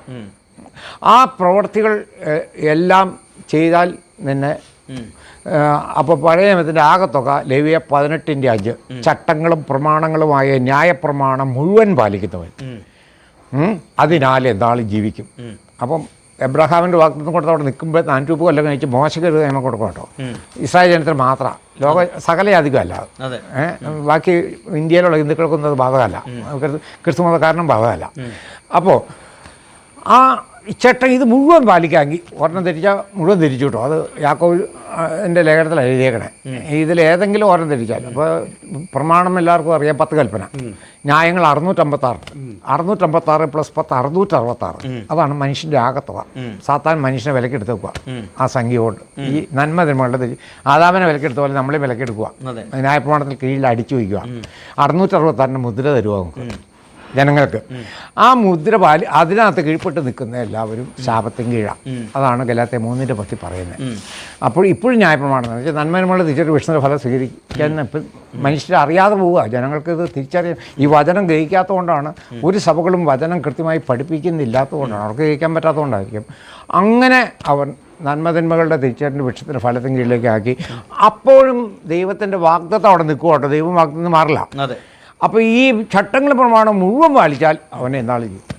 അപ്പോൾ എന്ത് ചെയ്തു? ഭൂമിയിൽ ആർക്കും ഇത് പാലിക്കാൻ പറ്റില്ല. കാരണം ലംഘിക്കാൻ വേണ്ടി ദൈവം കൊടുത്തങ്ങനെ 3:19 അത് പറയുകയാണ്. ലംഘനം മൂലം പാപം വരികേണ്ടതെന്നാണ് ഇത് കൊടുത്തത്. എല്ലാവരും പാപിയായി കഴിയുമ്പോൾ ഒരു രക്ഷകൻ്റെ ആവശ്യം അവന് വരും. പാപിയുടെ ശിക്ഷ മരണമാണ് പാപത്തിന്. ഈ മരണത്തിൽ നിന്ന് രക്ഷപ്പെടണമെന്നുള്ള അവസ്ഥ വരുമ്പോഴേ അവൻ രക്ഷകനിലേക്ക് നോക്കുകയുള്ളൂ.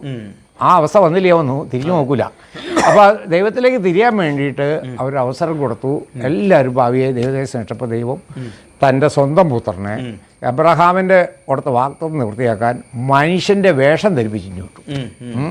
അപ്പോൾ എബ്രഹാമിൻ്റെ മകനായ ഇസ്ഹാക്കിൻ്റെ യാക്കോബിൻ്റെ പാരമ്പര്യത്തിൽപ്പെടുന്ന യഹൂദായുടെ ഗോത്രത്തിൽപ്പെടുന്ന ദാവീദിൻ്റെ പിന്തുടർച്ചക്കാരനായിട്ട് മറിയത്തിൻ്റെ ഔസേപ്പിനെയും മകൻ, ഇവരെല്ലാം ദാവീദ് ഗോത്രത്തിൻ്റെ ഇതിൽപ്പെടുന്നവരാണ്.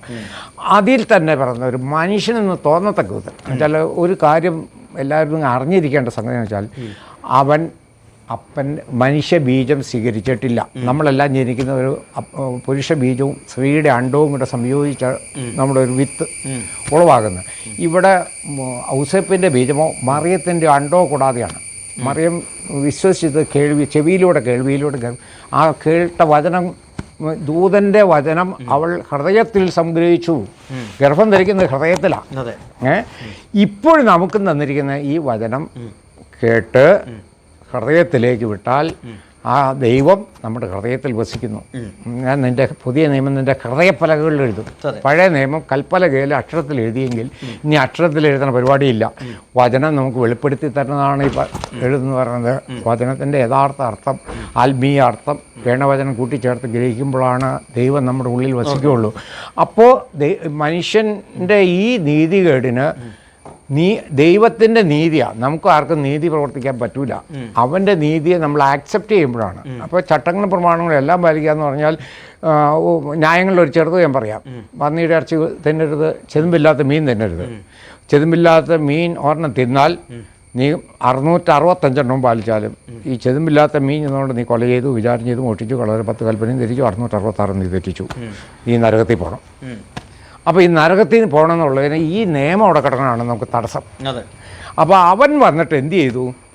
ഈ ചട്ടങ്ങളും പ്രമാണം ന്യായപ്രമാണം മുഴുവൻ പാലിച്ചു. ദൈവത്തിന് ഇത് പാലിച്ചിട്ട് വേണോ സ്വർഗത്തിൽ പോകാൻ? ഇല്ല, നമുക്ക് വേണ്ടിയാണ് പാലിച്ചു. ആരൊക്കെ വിശ്വസിക്കുന്നോ എനിക്ക് വേണ്ടിയെന്ന് അവൻ അതിൻ്റെ പ്രയോജനം കിട്ടും. അവൻ നീതിമാനാക്കാനാണ്. അപ്പോൾ അടുത്ത ചോദ്യം, ഈ പഴയ നിയമം പുതിയ നിയമം 2 നിയമങ്ങൾ നമുക്ക് തന്നിട്ടുണ്ട്. നമ്മുടെ ആളുകളെല്ലാം ഈ പഴയ നിയമത്തിൽ നിന്നാണ് പ്രസംഗിക്കുന്നത് കേട്ടിട്ടുള്ളത്. അതെ. അപ്പോൾ അച്ചായൻ്റെ അഭിപ്രായം, അച്ചായൻ പഴയ നിയമത്തിൽ നിന്നാണോ പ്രസംഗിക്കുന്നത് അതോ പുതിയ നിയമത്തിൽ നിന്നാണോ കൂടുതൽ പ്രസംഗിക്കുന്നത്? നമുക്ക് സിമ്പിളായിട്ട് ആദാമിനോട് നന്മന്മകളുടെ തിരിച്ചറിഞ്ഞ വൃക്ഷഫലം സ്വീകരിച്ചാൽ നീ മരിക്കും, ജീവവൃക്ഷഫലം സ്വീകരിച്ചാൽ നീ എന്നാളും ജീവിക്കും. അപ്പം നമ്മളെ എന്നാളും ജീവിപ്പിക്കാൻ വേണ്ടിയാണ് യേശുക്രിസ്തു യാഗം ചെയ്തത് നമുക്ക് വേണ്ടി. അവൻ യാഗം ചെയ്യുന്നതിന് മുമ്പ് കഴിയുമെങ്കിൽ ഇത് ഒഴിവാക്കുന്നൊക്കെ പറഞ്ഞു. അത് കഴിഞ്ഞ് എൻ്റെ ഇഷ്ടമല്ല നിൻ്റെ ഇഷ്ടം നടക്കട്ടെ. ആ ഇഷ്ടം നമ്മളെല്ലാവരും ദൈവമക്കളാക്കണമെന്നാണ്. ലോകത്തുള്ള മുഴുവൻ മനുഷ്യരെയും ദൈവത്തിൻ്റെ ഇഷ്ടം ദൈവമക്കളാക്കുവാൻ അവൻ പുത്രനെ മരണത്തിന് വിട്ടുകൊടുക്കുക. സ്വന്തം പുത്രനെ അവൻ തൻ്റെ ഏകജാതനെ പുത്രനെ നൽകുവാൻ തക്കോണം അത്രമാത്രം ലോകത്തെ അത്രമാത്രം സ്നേഹിച്ചു. യോഹന്നാൻ 3:16. അപ്പോൾ അത്രമാത്രം എന്ന് പറഞ്ഞാൽ നമ്മളെ പുത്രനെ എന്തോരം സ്നേഹിക്കണോ അത്രയും നമ്മളെ സ്നേഹിക്കണം. ഒരുത്തനും സാത്താൻ്റെ പിടി പോകരുത്. എല്ലാവരും ദൈവത്തിൻ്റെ മക്കളാക്കണം എന്ന് ആഗ്രഹം. ആ ആഗ്രഹം സാധിക്കാൻ വേണ്ടിയിട്ട് പുത്രനെ മരണത്തിന് വിട്ടിട്ട് അവനെ കൊണ്ട് നമുക്ക് വേണ്ടി നമ്മളെല്ലാവരും ന്യായപ്രമാണം ആക്കാൻ വേണ്ടി നമുക്ക് പ്രവർത്തിച്ച് പാലിക്കാൻ ആർക്കും പറ്റൂല. ഇനി വിശ്വസിച്ച് പാലിക്കാൻ വേണ്ടിയിട്ട് അവൻ ചെയ്തത് എനിക്ക് വേണ്ടിയാന്ന് വിശ്വസിച്ചാൽ മതി, ഞാൻ പാലിച്ചു. മനസ്സിലായോ? അപ്പോൾ നമ്മൾ ന്യായപ്രമാണം മുഴുവൻ പാലിച്ചാൽ എന്നാ ഗുണം? നിത്യജീവന് ആയി. അപ്പം നിത്യജീവനാവണേന് എന്ത് ചെയ്യണം? നമ്മൾ കുറേ പാവം ചെയ്തു തരാം. ഈ മാംസരക്തങ്ങൾക്ക് സ്വർഗ്ഗരാജ്യത്തിൽ പ്രവേശിക്കാൻ പറ്റില്ല. ഈ ശരീരം കൊണ്ട് ആരെയും സ്വർഗ്ഗത്തിൽ കയറി, ആദാമിൻ്റെ മക്കളെ ആരെയും സ്വർഗ്ഗത്തിൽ കയറില്ല. ഇൻ ബ്രീഫ് പറഞ്ഞാൽ ചുരുക്കം, ആദാമിൻ്റെ ബീജത്തിൽ ജനിച്ചത് ഈ ശരീരം. ഈ ശരീരം കൊണ്ട് ആരെയും സ്വർഗത്തിൽ കയറ്റാൻ പറ്റില്ല. പിന്നെ എന്താണ്? ദൈവത്തിൻ്റെ ശരീരം സ്വീകരിക്കണം. അതാണ് നിത്യജീവൻ. ആ ദൈവത്തിൻ്റെ ശരീരം, ദൈവത്തിൻ്റെ ആത്മാവ്. അത് ആദാമിനെ ആദ്യം സൃഷ്ടിച്ച അതേ പരുവത്തിലേക്ക് നമ്മൾ എത്തണമെങ്കിൽ നമ്മൾ ഈ ശരീരം കളഞ്ഞാലേ അത് ആ അവസ്ഥയിലേക്ക് എത്താൻ പറ്റുള്ളൂ. അത് ഉയർത്തെഴുന്നേൽപ്പിലേ അത് സാധിക്കുകയുള്ളൂ. അപ്പോൾ അത് സാധിക്കാൻ വേണ്ടി നമ്മുടെ ശരീരത്തിൽ ചെയ്ത പാപത്തിന് പകരം അവൻ ശിക്ഷ ഏറ്റു. ഒരു ചെറിയ ചെതുമ്പില്ലാത്ത മീൻ തിന്നാൽ നമ്മൾ മരിക്കണോട്ടോ. ആ ശിക്ഷ, നമ്മുടെ മരണത്തിൻ്റെ ശിക്ഷ അവനേറ്റു. അപ്പോൾ നമ്മുടെ ശിക്ഷ, നമ്മുടെ മരണം അവൻ ഏറ്റ വഴിക്ക് നമ്മളത് വിശ്വസിക്കുന്ന വഴി എന്നിലെ ആദാമിൻ്റെ മകൻ മരിച്ചു, ഇനി എന്നിൽ ദൈവത്തിൻ്റെ പുത്രൻ, അവൻ്റെ വചനം എനിക്ക് തന്നപ്പോൾ ഞാനത് സ്വീകരിച്ചു. എന്നിൽ ദൈവപുത്രൻ, ഞാൻ ദൈവമകനായി. അപ്പോൾ എന്താ ചെയ്തത്? അവൻ എബ്രായ ലേഖനം 10 സകലരെയും വിശദീകരിച്ചു അവൻ. അപ്പോൾ നമ്മളിനി പാപിയാന്ന് ചിന്തിക്ക പോയി. പാപിയാന്ന് ചിന്ത തരുന്നത് സാത്താനാ. വിശദീകരിച്ചു എന്നുള്ള ചിന്ത തരുന്നത് കർത്താവ്. അപ്പോൾ നമ്മൾ വിശുദ്ധനാകാൻ ആർക്കും പറ്റില്ല ഭൂമിയിൽ. എന്നെ അവൻ വിശുദ്ധനാക്കി, ഞാൻ വിശുദ്ധനായതല്ല, ആക്കി. വിശുദ്ധനാക്കിയപ്പോൾ നമുക്ക് നിത്യജീവൻ്റെ അവകാശിയായി, സ്വർഗ്ഗരാജ്യത്തിൻ്റെ അവകാശിയായി. നമ്മൾ ഈ രക്ഷിക്കപ്പെടുക എന്ന് പറഞ്ഞാൽ എന്താണ് അച്ഛൻ മനസ്സിലാക്കിയത്? ഇപ്പം ഈ പറഞ്ഞത് തന്നെയാണ് യഥാർത്ഥ ദൈവം ഉദ്ദേശിച്ചേക്കുന്ന അർത്ഥം. രക്ഷിക്കപ്പെടുക കൃസ്തുവിലാവുക. അല്ല, ഇനിയിപ്പോൾ ഒരു കർമ്മം ആവശ്യമാണോ നമുക്ക് സ്വർഗ്ഗരാജ്യത്തിൽ പോകാൻ? പ്രവൃത്തിയാൽ എബ്രഹാമിൻ്റെ വിശ്വാസം നീതി, അവൻ്റെ പ്രവൃത്തിയല്ല വിശ്വാസം നീതിയായി കണക്കും. ദാവീദിൻ്റെ പ്രവൃത്തി നോക്കിയാൽ നമ്മൾ ആരും ചെയ്യാത്ത ഇഷ്ടംപോലെ ആൾക്കാരെ കൊല ചെയ്തു. 6 ഭാര്യ ഉണ്ടായിരുന്നു, 10 വെപ്പാട്ടി ഉണ്ടായിരുന്നു. ദാസൻ്റെ ഭാര്യനെ പരിഗ്രഹിച്ചു, അവനെ കൊന്നേച്ച് അവളെ കെട്ടി. അങ്ങനത്തെ പ്രവൃത്തി അത്രയ്ക്കും നമ്മുടെ ദൃഷ്ടിയിൽ, മനുഷ്യദൃഷ്ടിയിൽ നോക്കിയാൽ അത്രയും മോശമായ പ്രവൃത്തി ഈ ഭൂമിയിൽ ആരും ചെയ്യണില്ല. പക്ഷേ അവൻ്റെ വിശ്വാസം നമ്മൾ ഈ ലോകത്തുള്ള ആരെക്കാളും സ്ട്രോങ് ആയിരുന്നു. അല്ല, അതങ്ങനെ നമ്മൾ പറയുമ്പോൾ മറ്റുള്ളവർക്ക് പാപം ചെയ്യാനുള്ള ഒരു പ്രേരണ നമ്മൾ കൊടുക്കുകയല്ലേ ചെയ്യുന്നത്. അവൻ പഴയ നിയമകാലത്താണ് ജീവിച്ചേ, മനസ്സിലായോ? ക്രിസ്തുവിൻ്റെ ശേഷം ഇത് വിശ്വസിച്ച് കഴിയുമ്പോൾ, ക്രിസ്തുവിൻ്റെ ആത്മാവ് നമ്മൾ വിശ്വസിക്കുമ്പോൾ ക്രിസ്തു നമ്മളെ നയിക്കണേ. അതെ. അപ്പോൾ ഇനി ഞാൻ ചോദിക്കുന്നത്, ഇനിയിപ്പോൾ കർമ്മമാർഗത്താൽ ഇനിയിപ്പോൾ ഒരു കാര്യം പറയാം, ആ പാപം ഇനി ഇല്ല. ഇനി പുതിയ നിയമത്തിലെ പാപമുള്ളൂ, വിശ്വസിക്കായ ഒരു പാപം ഇനി ഉള്ളൂ. ഇപ്പൊ ഈ ജന്മപാപം ഉണ്ടെന്ന് വിശ്വസിക്കുന്നുണ്ടോ? ജന്മപാപം കർത്താവ് തീർത്തു തന്നല്ലോ. അപ്പൊ ഇനി ജന്മപാപം ഇല്ല. ജനിച്ചത് ഞാൻ ആദാമിന്റെ വിത്തില. ആ പാപം ഞാൻ എന്ന് വിശ്വസിക്കണോ ആ നിമിഷം അത് തീർന്നു. പക്ഷെ വിശ്വസിക്കുന്നത് പറഞ്ഞാൽ പോരാ. അല്ല ഈ യേശുക്രിസ്തുവിന്റെ പാപപരിഹാര ബലിയിൽ വിശ്വസിക്കാത്തവർക്ക് ജന്മപാപം നിലനിൽക്കുന്നുണ്ടോ? ഉണ്ടല്ലോ, ഉണ്ട്. ഏത് ക്രിസ്തു മതക്കാരനാണെന്ന്, ഏത് മതക്കാരനാണെന്ന് വിചാരിച്ചിട്ട് കാര്യമില്ല. കാരണം ആ ഒരു യാഗത്താലാണ് സകലരെയും വിശദീകരിക്കപ്പെട്ടത്. ആ പാപം നിലവിൽ നീങ്ങിപ്പോയി, സകലർക്കും നീക്കി കൊടുത്തു. പക്ഷെ നമ്മളത് വിശ്വസിക്കണം, പൂർണ്ണമായി വിശ്വസിക്കണം പറഞ്ഞാൽ പോരാ. അപ്പോൾ ഇനി പലരും വിശ്വസിക്കണമെന്ന്, എല്ലാ ജാതിയിൽപ്പെട്ട പലരും യേശുക്രിസ്തു വിശ്വസിക്കണമെന്നൊക്കെ പറയുന്നുണ്ട്. പ്രത്യേകിച്ച് ക്രിസ്തു മതക്കാർ എല്ലാവരും തന്നെ യേശുക്രിസ്തുവിനെ വിശ്വസിക്കണമെന്ന് ചോദിക്കുമ്പോൾ പറഞ്ഞത് അവരെല്ലാ ന്യായപ്രമാണ പ്രവർത്തിയുടെയും പുറകെ പോകുക വന്നിട്ട്. ഓക്കെ. അപ്പോൾ ഇനി സ്നാനപ്പെടേണ്ട ആവശ്യമുണ്ടോ ഒരാൾ? യഥാർത്ഥ സ്നാനം എന്ന് പറയുന്നത് ദൈവവചനത്താലാണ്, ദൈവത്തിൻ്റെ ആത്മാവാലാണ്. വെള്ളത്തിലെ സ്നാനം പരിശുദ്ധാത്മ സ്നാനം. അപ്പോൾ ഈ വെള്ളത്തിലുള്ള സ്നാനത്തിൻ്റെ ആവശ്യകത എന്താ? വെള്ളത്തിൻ്റെ യേശുക്രിസ്തുവിൻ്റെ സ്നാനമാണ് ഉദ്ദേശിക്കുന്നതെങ്കിൽ അതാണ് പലരും സാദൃശ്യമായിട്ട്. യേശുക്രിസ്തു പറയുന്നുണ്ടല്ലോ, ആകയാൽ നിങ്ങൾ പുറപ്പെട്ട് പിതാവിൻ്റെയും പുത്രൻ്റെയും പരിശുദ്ധാത്മാവിൻ്റെ നാമത്തിൽ സ്നാനം കഴിപ്പിച്ചും എന്ന് പറയുന്ന ആ സ്നാനം ഏതാ? അത് ആ സ്നാനം പിതാവിൻ്റെയും പുത്രൻ്റെയും നാമത്തിൽ. ഒരു മിനിറ്റ്, അത് വെള്ളത്തിലുള്ള സ്നാനമാണ്. അല്ല പിതാവിൻ്റെയും പുത്രൻ്റെയും പരിശുദ്ധാത്മാവിൻ്റെ നാമം എന്നാ? ദൈവവചനം. മനസ്സിലായോ? ദൈവവചനത്തിൽ സ്നാനപ്പെടാനാണ്. എല്ലാവരും വെള്ളത്തിലാണ് ധരിച്ച്, വെള്ളത്തിൻ്റെ പുറകെ. വെള്ളത്തിൽ മരണവും അടക്കം മാത്രമേ നടക്കുകയുള്ളൂ. അല്ല, അങ്ങനെയാണെങ്കിൽ പിന്നെ എന്തുകൊണ്ടാണ് ഈ സഭകൾ ഇങ്ങനെ ഈ സ്നാനം കൊടുക്കുന്നത്? അതിപ്പോൾ അവരോട് എന്നോട് ചോദിച്ചിട്ട് കാര്യമില്ല. അതായത് അത് നമുക്ക് ആ സഭക്കാരോട് തന്നെ ചോദിക്കേണ്ടതായിട്ടുള്ള സാഹചര്യമാണ്. എന്താണ് അതായത് അപ്പോൾ ഈ യേശുക്രിസ്തു പറയുന്നത് ജലസ്നാനമല്ല എന്നാണ് അച്ഛൻ പറയുന്നത്? ജലസ്നാനത്തിനല്ല അവിടെ ഇമ്പോർട്ടൻസ്. ദൈവത്തിൽ രക്ഷിക്കപ്പെടാൻ വചനസ്നാനം മസ്റ്റാ. ജലസ്നാനം കൊണ്ട് രക്ഷിക്കപ്പെടുകയില്ല. ജലസ്നാനം വിശ്വാസത്തെ സ്ഥാപിക്കാനുള്ള ഒരു അടയാളം മാത്രം. പണ്ട് എബ്രഹാമിന് പരിച്ഛേദന എന്ന അടയാളം കൊടുത്തു. എന്തിനാ അടയാളം കൊടുത്തത്? അത് നിയമമാണെന്ന് പലരും ധരിച്ചുകൊണ്ടിരിക്കുക, എപ്പോഴും പാലിച്ചുകൊണ്ടിരിക്കുക. അപ്പം ശാശ്വത നിയമത്തിൻ്റെ 12-ാം അധ്യായം ഉൽപ്പത്തി, ശാശ്വത നിയമത്തിൻ്റെ അടയാളമാകുന്നു ഈ പരിച്ഛേദന. ശാശ്വത നിയമം എന്നാ? ക്രൂശമരണത്തിലൂടെ നിത്യരക്ഷ, നിത്യജീവൻ. അപ്പോൾ നിത്യജീവൻ കിട്ടണമെങ്കിൽ ശാശ്വത നിയമത്തിന് എന്താ പ്രവൃത്തി? ക്രൂശ് മരണം, പാപമില്ലാത്തവൻ്റെ മരണം. ഈ രക്ഷ എന്ന് പറയുന്നത് നമുക്ക് ഒരിക്കൽ ലഭിച്ചതാ അല്ലേ? അതെ. അപ്പോൾ ആ രക്ഷ ഇനി നമുക്ക് നഷ്ടപ്പെടുത്താൻ സാധിക്കുമോ അതോ നഷ്ടപ്പെടുമോ? രക്ഷ ഒരിക്കൽ വീണ്ടും ജനിച്ച ഒരുത്തിന്, ക്രിസ്തുവിലായ ഒരുത്തിന് നഷ്ടപ്പെടുകയില്ല.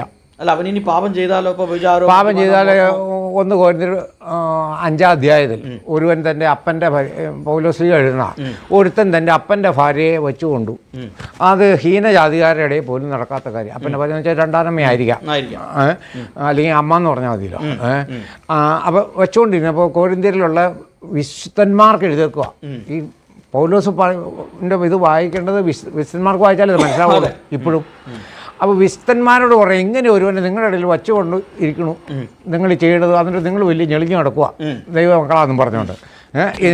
അത് കഴിഞ്ഞ് പൗലോസ് അവരോട് ഉപദേശിക്കുകയാണ്, ഇവൻ യേശുക്രിസ്തുവിൻ്റെ അടുത്ത വരവിൻ്റെ കാലത്ത് ഇവൻ രക്ഷിക്കപ്പെടേണ്ടതിന് ഇവൻ ഈ ശരീരത്തിൽ നിന്ന് ഇവനെ വേർപെടുത്തുന്നു. ശരീരത്തിന് മരണത്തിന് വിട്ടുകൊടുക്കും, സാത്താനും വിട്ടുകൊടുക്കും, ആത്മാവിന് വിട്ടുകൊടുക്കില്ല. അപ്പോൾ മനസ്സിലായോ?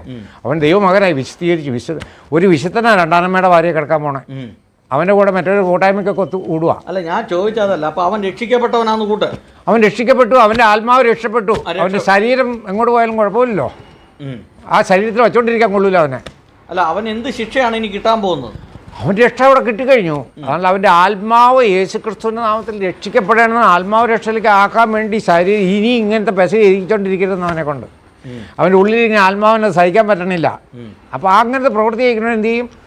അല്ല, അവൻ്റെ ശരീരം എടുത്തു കളയും. അല്ല, ഞാൻ ചോദിക്കുന്നത്, ഒരാൾ രക്ഷിക്കപ്പെട്ടതിന് ശേഷം അവൻ്റെ രക്ഷ ഒരിക്കലും നഷ്ടപ്പെടുകയില്ല, നഷ്ടപ്പെടുത്താൻ സാധിക്കുകയില്ലെന്ന് പറയുമ്പോൾ അത് പാപം ചെയ്യാനുള്ള ഒരു ലൈസൻസ് ആയിട്ട് മാറില്ലേ? പാപം എന്തെന്ന് ആദ്യം അറിയാം. എന്താണ് പാപം?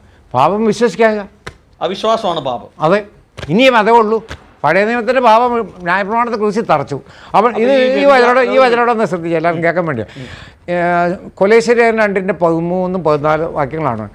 അവൻ യേശുക്രിസ്തു നമുക്ക് വിരോധവും പ്രതികൂലമായിരുന്ന കൈയെഴുത്ത്. അപ്പം നമുക്ക് പാലിക്കാൻ ബുദ്ധിമുട്ടുള്ള സാധനമാണ് മോശം വഴി കൊടുത്ത ന്യായപ്രമാണം.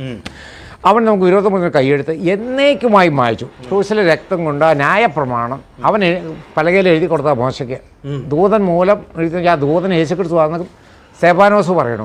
ദൂതൻ മൂലം എഴുതി കൊടുത്ത യേശുക്രിസ്തുവിൻ്റെ കൈയക്ഷരത്തിൽ എഴുതി കൊടുത്ത പ്രമാണമാണ്. അത് നെൽക്കതിര് തിന്നണം, ശിഷ്യന്മാർ തിന്നണമെന്ന് പറഞ്ഞപ്പോൾ പരീശന്മാർ അവനെ കുറ്റപ്പെടുത്തിയപ്പോൾ അവൻ പറഞ്ഞാൽ ന്യായപ്രമാണത്തിൻ്റെ കർത്താവ്, ശാപത്തിൻ്റെ കർത്താവ് വന്നു എന്ന് അവർ അറിയുന്നില്ല. ഇവൻ തന്നെയായി ശാപത്ത് ലംഘിക്കരുതെന്ന് എഴുതി കൊടുത്തവൻ ഇവൻ തന്നെയാണെന്ന് അവരറിയുന്നില്ല. അപ്പം അവൻ നമുക്ക് വിരോധം പ്രതികൂലമായിരുന്ന കൈയെഴുത്ത് എന്നേക്കുമായി മായ്ച്ചെന്ന് പറഞ്ഞാൽ ഇനി ആർക്കും അത് തുറക്കേണ്ട ആവശ്യമില്ല. ക്രൂശിൽ തറച്ച്, അപ്പോൾ ക്രൂശിൽ തറച്ച് അവൻ്റെ ശരീരത്തെ തറച്ചപ്പം ആ പ്രമാണത്തെ ലംഘിച്ചതിൻ്റെ ശിക്ഷ ആ പ്രമാണത്തോടു കൂടി ക്രൂശിൽ തറച്ചു നമ്മുടെ നടുവിൽ നീക്കം ചെയ്തു. ഇനി നമ്മുടെ മുമ്പിൽ ആ പാപം എന്ന് പറയുന്ന ആ പഴയ നിയമ പാപം അല്ല. അപ്പോൾ അതാണ് യോഹന്നാൻ്റെ 3 പറഞ്ഞ വിശ്വസിക്കുന്നവന് ശിക്ഷാവിധിയില്ല, വിശ്വസിക്കാത്തവന് ഇനി വിശ്വസിക്കാനുള്ള പാപമേ ഉള്ളൂ. ആയിക്കോട്ടെ. ഇനി പാപം ചെയ്യുന്നു എങ്കിലും വിശ്വസിക്കാത്തത് കൊണ്ടാണ്. വിശ്വാസത്തിൽ നിന്ന് മാറിപ്പോകും അവൻ. അപ്പോൾ രക്ഷയെക്കുറിച്ച് പറഞ്ഞു, സ്നാനത്തെക്കുറിച്ച് പറഞ്ഞു. സ്വർഗം നരകമുണ്ട് എന്ന് വിശ്വസിക്കുന്നുണ്ടോ? ഉണ്ടല്ലോ. സ്വർഗം നരകം എന്ന് പറയുന്നത് മനുഷ്യർ വിചാരിക്കുമ്പോൾ അതൊരു സ്ഥലമല്ല, സ്ഥലമല്ല, അല്ല ഇതുപോലത്തെ സ്ഥലമല്ലല്ലോ. സ്വർഗം എന്ന് പറഞ്ഞാൽ അതിന് മുമ്പ് എഴുതുവാണ്, 24ാം അധ്യായത്തിൽ എഴുതണം. ഈ ആദ്യത്തെ പ്രപഞ്ചം സ്വർഗങ്ങളും ഭൂമിയും നീങ്ങിപ്പോകുക. പണ്ടുണ്ട് ആദ്യ ദൈവം ഉൽപ്പത്തിയിൽ സൃഷ്ടിച്ച സൃഷ്ടികളെല്ലാം അവിടെ നിന്ന് മാറ്റുക. അത് അക്കമിട്ട് ഉൽപ്പത്തിയിൽ എഴുതി. അങ്ങനെയാണെങ്കിൽ സ്വർഗം എന്ന് പറയുന്ന സ്ഥലം എവിടെയാ? അത് മനുഷ്യദൃഷ്ടിയിൽ സ്വർഗമല്ല. പിന്നെ അവിടെ നമ്മളെപ്പോലത്തെ ജഡമുള്ള മനുഷ്യരില്ല. അല്ല, ഞാൻ പറഞ്ഞപ്പോൾ സ്വർഗം എന്ന് പറയുന്ന ഒരു സ്ഥലം കാണണമല്ലോ, അതുപോലെ നരകം എന്ന് പറഞ്ഞൊരു സ്ഥലം കാണണമല്ലോ. ഇത് എവിടെയാണ്? സ്വർഗം എന്ന് പറഞ്ഞാൽ ഒരു അനുഭവമാണ്. അതായത് ഒരു സ്ഥലമായിട്ടില്ല. നമുക്ക് മനുഷ്യദൃഷ്ടിയിൽ വിസിബിളായിട്ടുള്ള ഒരു സ്ഥലമോ ഇന്നതാന്ന് കാണിച്ചു കൊടുക്കാൻ പറ്റിയ സ്ഥലമല്ല. കാരണം അവിടെ മനുഷ്യരില്ല, അവിടെ ആത്മാക്കളേ ഉള്ളൂ. ആത്മാക്കൾക്ക് വയ്ക്കാൻ വീട് സ്ഥലമൊന്നും കാര്യം. കർത്താവ് വീട് ഒരുക്കാൻ പോയി എന്ന് പറഞ്ഞേക്കണേ മാനുഷിക ദൃഷ്ടിയിലേക്ക് സാദൃശ്യങ്ങളായിട്ട് പറഞ്ഞിരിക്കുന്നത് അത്. അപ്പോൾ അവിടെ അനേക വാസസ്ഥലമുണ്ട് എന്നൊക്കെ പറഞ്ഞു തന്നെ ആത്മാക്കൾക്ക് വസിക്കാനുള്ള വാസസ്ഥലമാണ്. നമുക്ക് ഈ മനുഷ്യനെ ഇതുപോലെ കൊണ്ടുപോകുക. യേശുക്രിസ്തുവിന്റെ 2ാമത്തെ മടങ്ങിവരവ് എങ്ങനെയായിരിക്കും?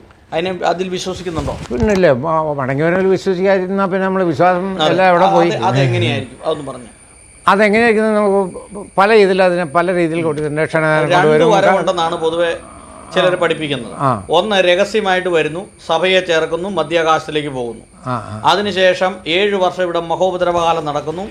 അതിനുശേഷം പിന്നീട് കർത്താവ് 1000 ആണ്ട് വാഴ്ചയ്ക്ക് വേണ്ടി വരുന്നു. അത് പല രീതിയിൽ അതിനെ പലരും വ്യാഖ്യാനിക്കുന്നുണ്ട്. കാരണം വെളിപാട് പുസ്തകത്തിൽ എഴുതിയേക്കുന്നത് 100% വ്യക്തമായിട്ട് ആർക്കും ഈ ഇപ്പം ചോദിച്ച ചോദ്യത്തിൻ്റെ ഉത്തരം മത്തായിയുടെ സുവിശേഷത്തിൽ കർത്താവ് തന്നെ പറയുന്നുണ്ട്.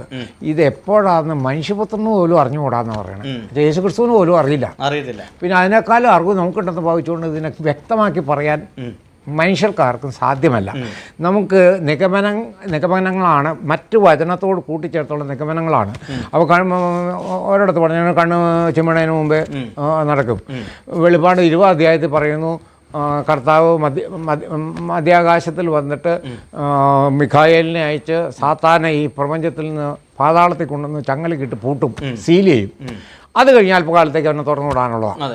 അല്പകാലം എന്ന് പറഞ്ഞാൽ 7 കൊല്ലമെന്ന് പല സ്ഥലത്തുനിന്നും ദാനിയേലിൻ്റെയും ശമൂവേലിൻ്റെയും ഇവരുടെ എല്ലാ പുസ്തകങ്ങളിൽ നിന്നും യെശയ്യായുടെ പുസ്തകത്തിൽ നിന്ന് എല്ലാ പുസ്തകങ്ങളും കൂട്ടി നോക്കുമ്പോൾ 7 കൊല്ലം 3.5 കൊല്ലമാണ്. 3.5 കൊല്ലം അവൻ്റെ നല്ല ഭരണം, സാത്താൻ്റെ നല്ല ഭരണം. അത് കഴിഞ്ഞ് രണ്ടാമത്തെ 3.5 കൊല്ലം ദുർഭരണം. ആ വെളിപാട് പുസ്തകത്തിലും അതിനെ തിരിച്ചിട്ടുണ്ട്. ആദ്യത്തെ 4 സഭയുടെ ഇത് കഴിഞ്ഞിട്ട് പിന്നെയുള്ള അധ്യായങ്ങളിലേക്ക് വരുമ്പോൾ ഇതാണ് അവസാനത്തെ 19 തൊട്ടുള്ളതാണ് ക്രിസ്തു ജയിച്ചു വരുന്ന വരവ് കാണിക്കുന്നത്. അപ്പം അതിൽ നമുക്ക് വചനത്തിലൂടെ ഗ്രഹിക്കുന്നത് പറയാമെന്നല്ലാതെ കൃത്യമായിട്ട് കർത്താവിന് പോലും അറിയാത്ത കാര്യം പറയാൻ അതിനേക്കാളും വലിയ ആളായിട്ട് ഭാവിക്കുന്നത് തെറ്റായിട്ടായിരിക്കും. കർത്താവായ യേശു ക്രിസ്തുവിൻ്റെ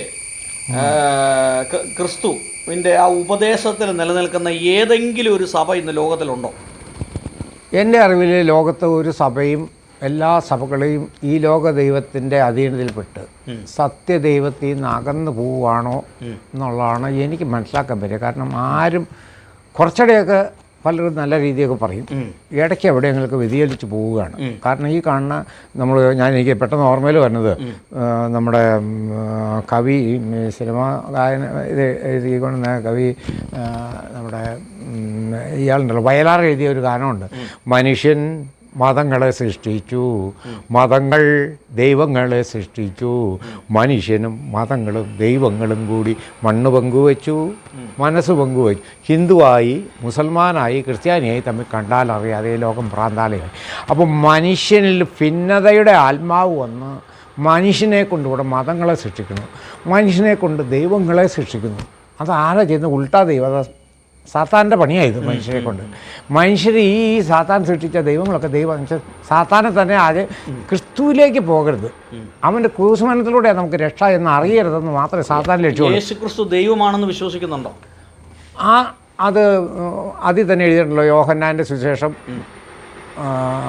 8ാം അധ്യായം 24 വാക്യം. അത് ഇംഗ്ലീഷാണ് കറക്റ്റ്, മലയാളം കുറച്ച് തെറ്റിച്ച് ചെയ്യണം. If you do not believe that I am he you will die in your sin.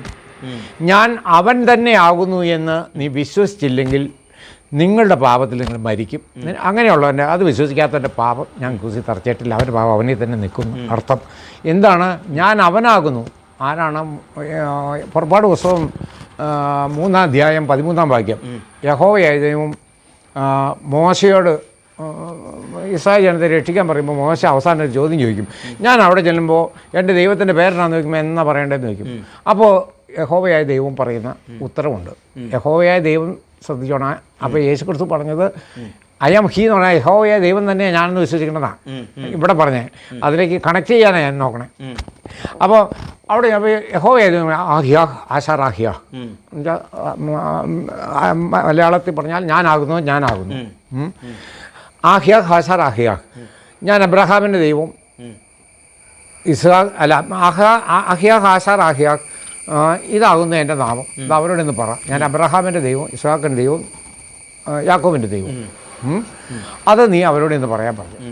അപ്പോൾ ഞാനാകുന്നവൻ അപ്പം ഞാൻ ആരാന്ന് നമുക്ക് വെളിപാടി പറഞ്ഞു തന്നിട്ടുണ്ട്. ഞാൻ വചനമാണ് വെച്ചാൽ ഞാൻ വചനമാകുന്നവനാകുന്നാണ് പറഞ്ഞതിൻ്റെ.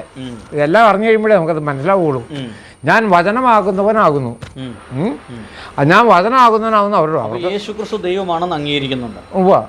എങ്കിലും പൊതുവായിട്ട് വിശ്വാസ സമൂഹം അറിയണമെന്ന് ആഗ്രഹിക്കുന്ന കാര്യങ്ങളുണ്ടെങ്കിൽ പറയാൻ ഒത്തിരി ഉണ്ട്. ഒരു ദിവസമല്ല, ഒരു 100 ദിവസം എന്ന് പറഞ്ഞാലും തീരാത്തത്രയുണ്ട്. അപ്പം ഒറ്റ ഇതിൽ സിമ്പിളായിട്ട് പറഞ്ഞു കഴിഞ്ഞാൽ നമുക്ക് യേശുക്രിസ്തു എനിക്ക് വേണ്ടി നമ്മളെ പഠിപ്പിച്ചു വച്ചിരിക്കുന്ന ഈ പാപങ്ങൾ എന്ന് പറയുന്നത് പ്രവൃത്തിയാലുള്ള പാപങ്ങൾ എല്ലാം അവൻ ആ പാപത്തെയും പാപത്തിൻ്റെ നിയമത്തെയും ക്രൂസിൽ 3 ആണിയാൽ തറച്ച് അവൻ്റെ ജഡമാണ് ആ പാപത്തിന് പകരമായി ജഡത്തെ ക്രൂശിത്തറച്ചു നമ്മൾ നടുവിൽ നിന്ന് നീക്കി.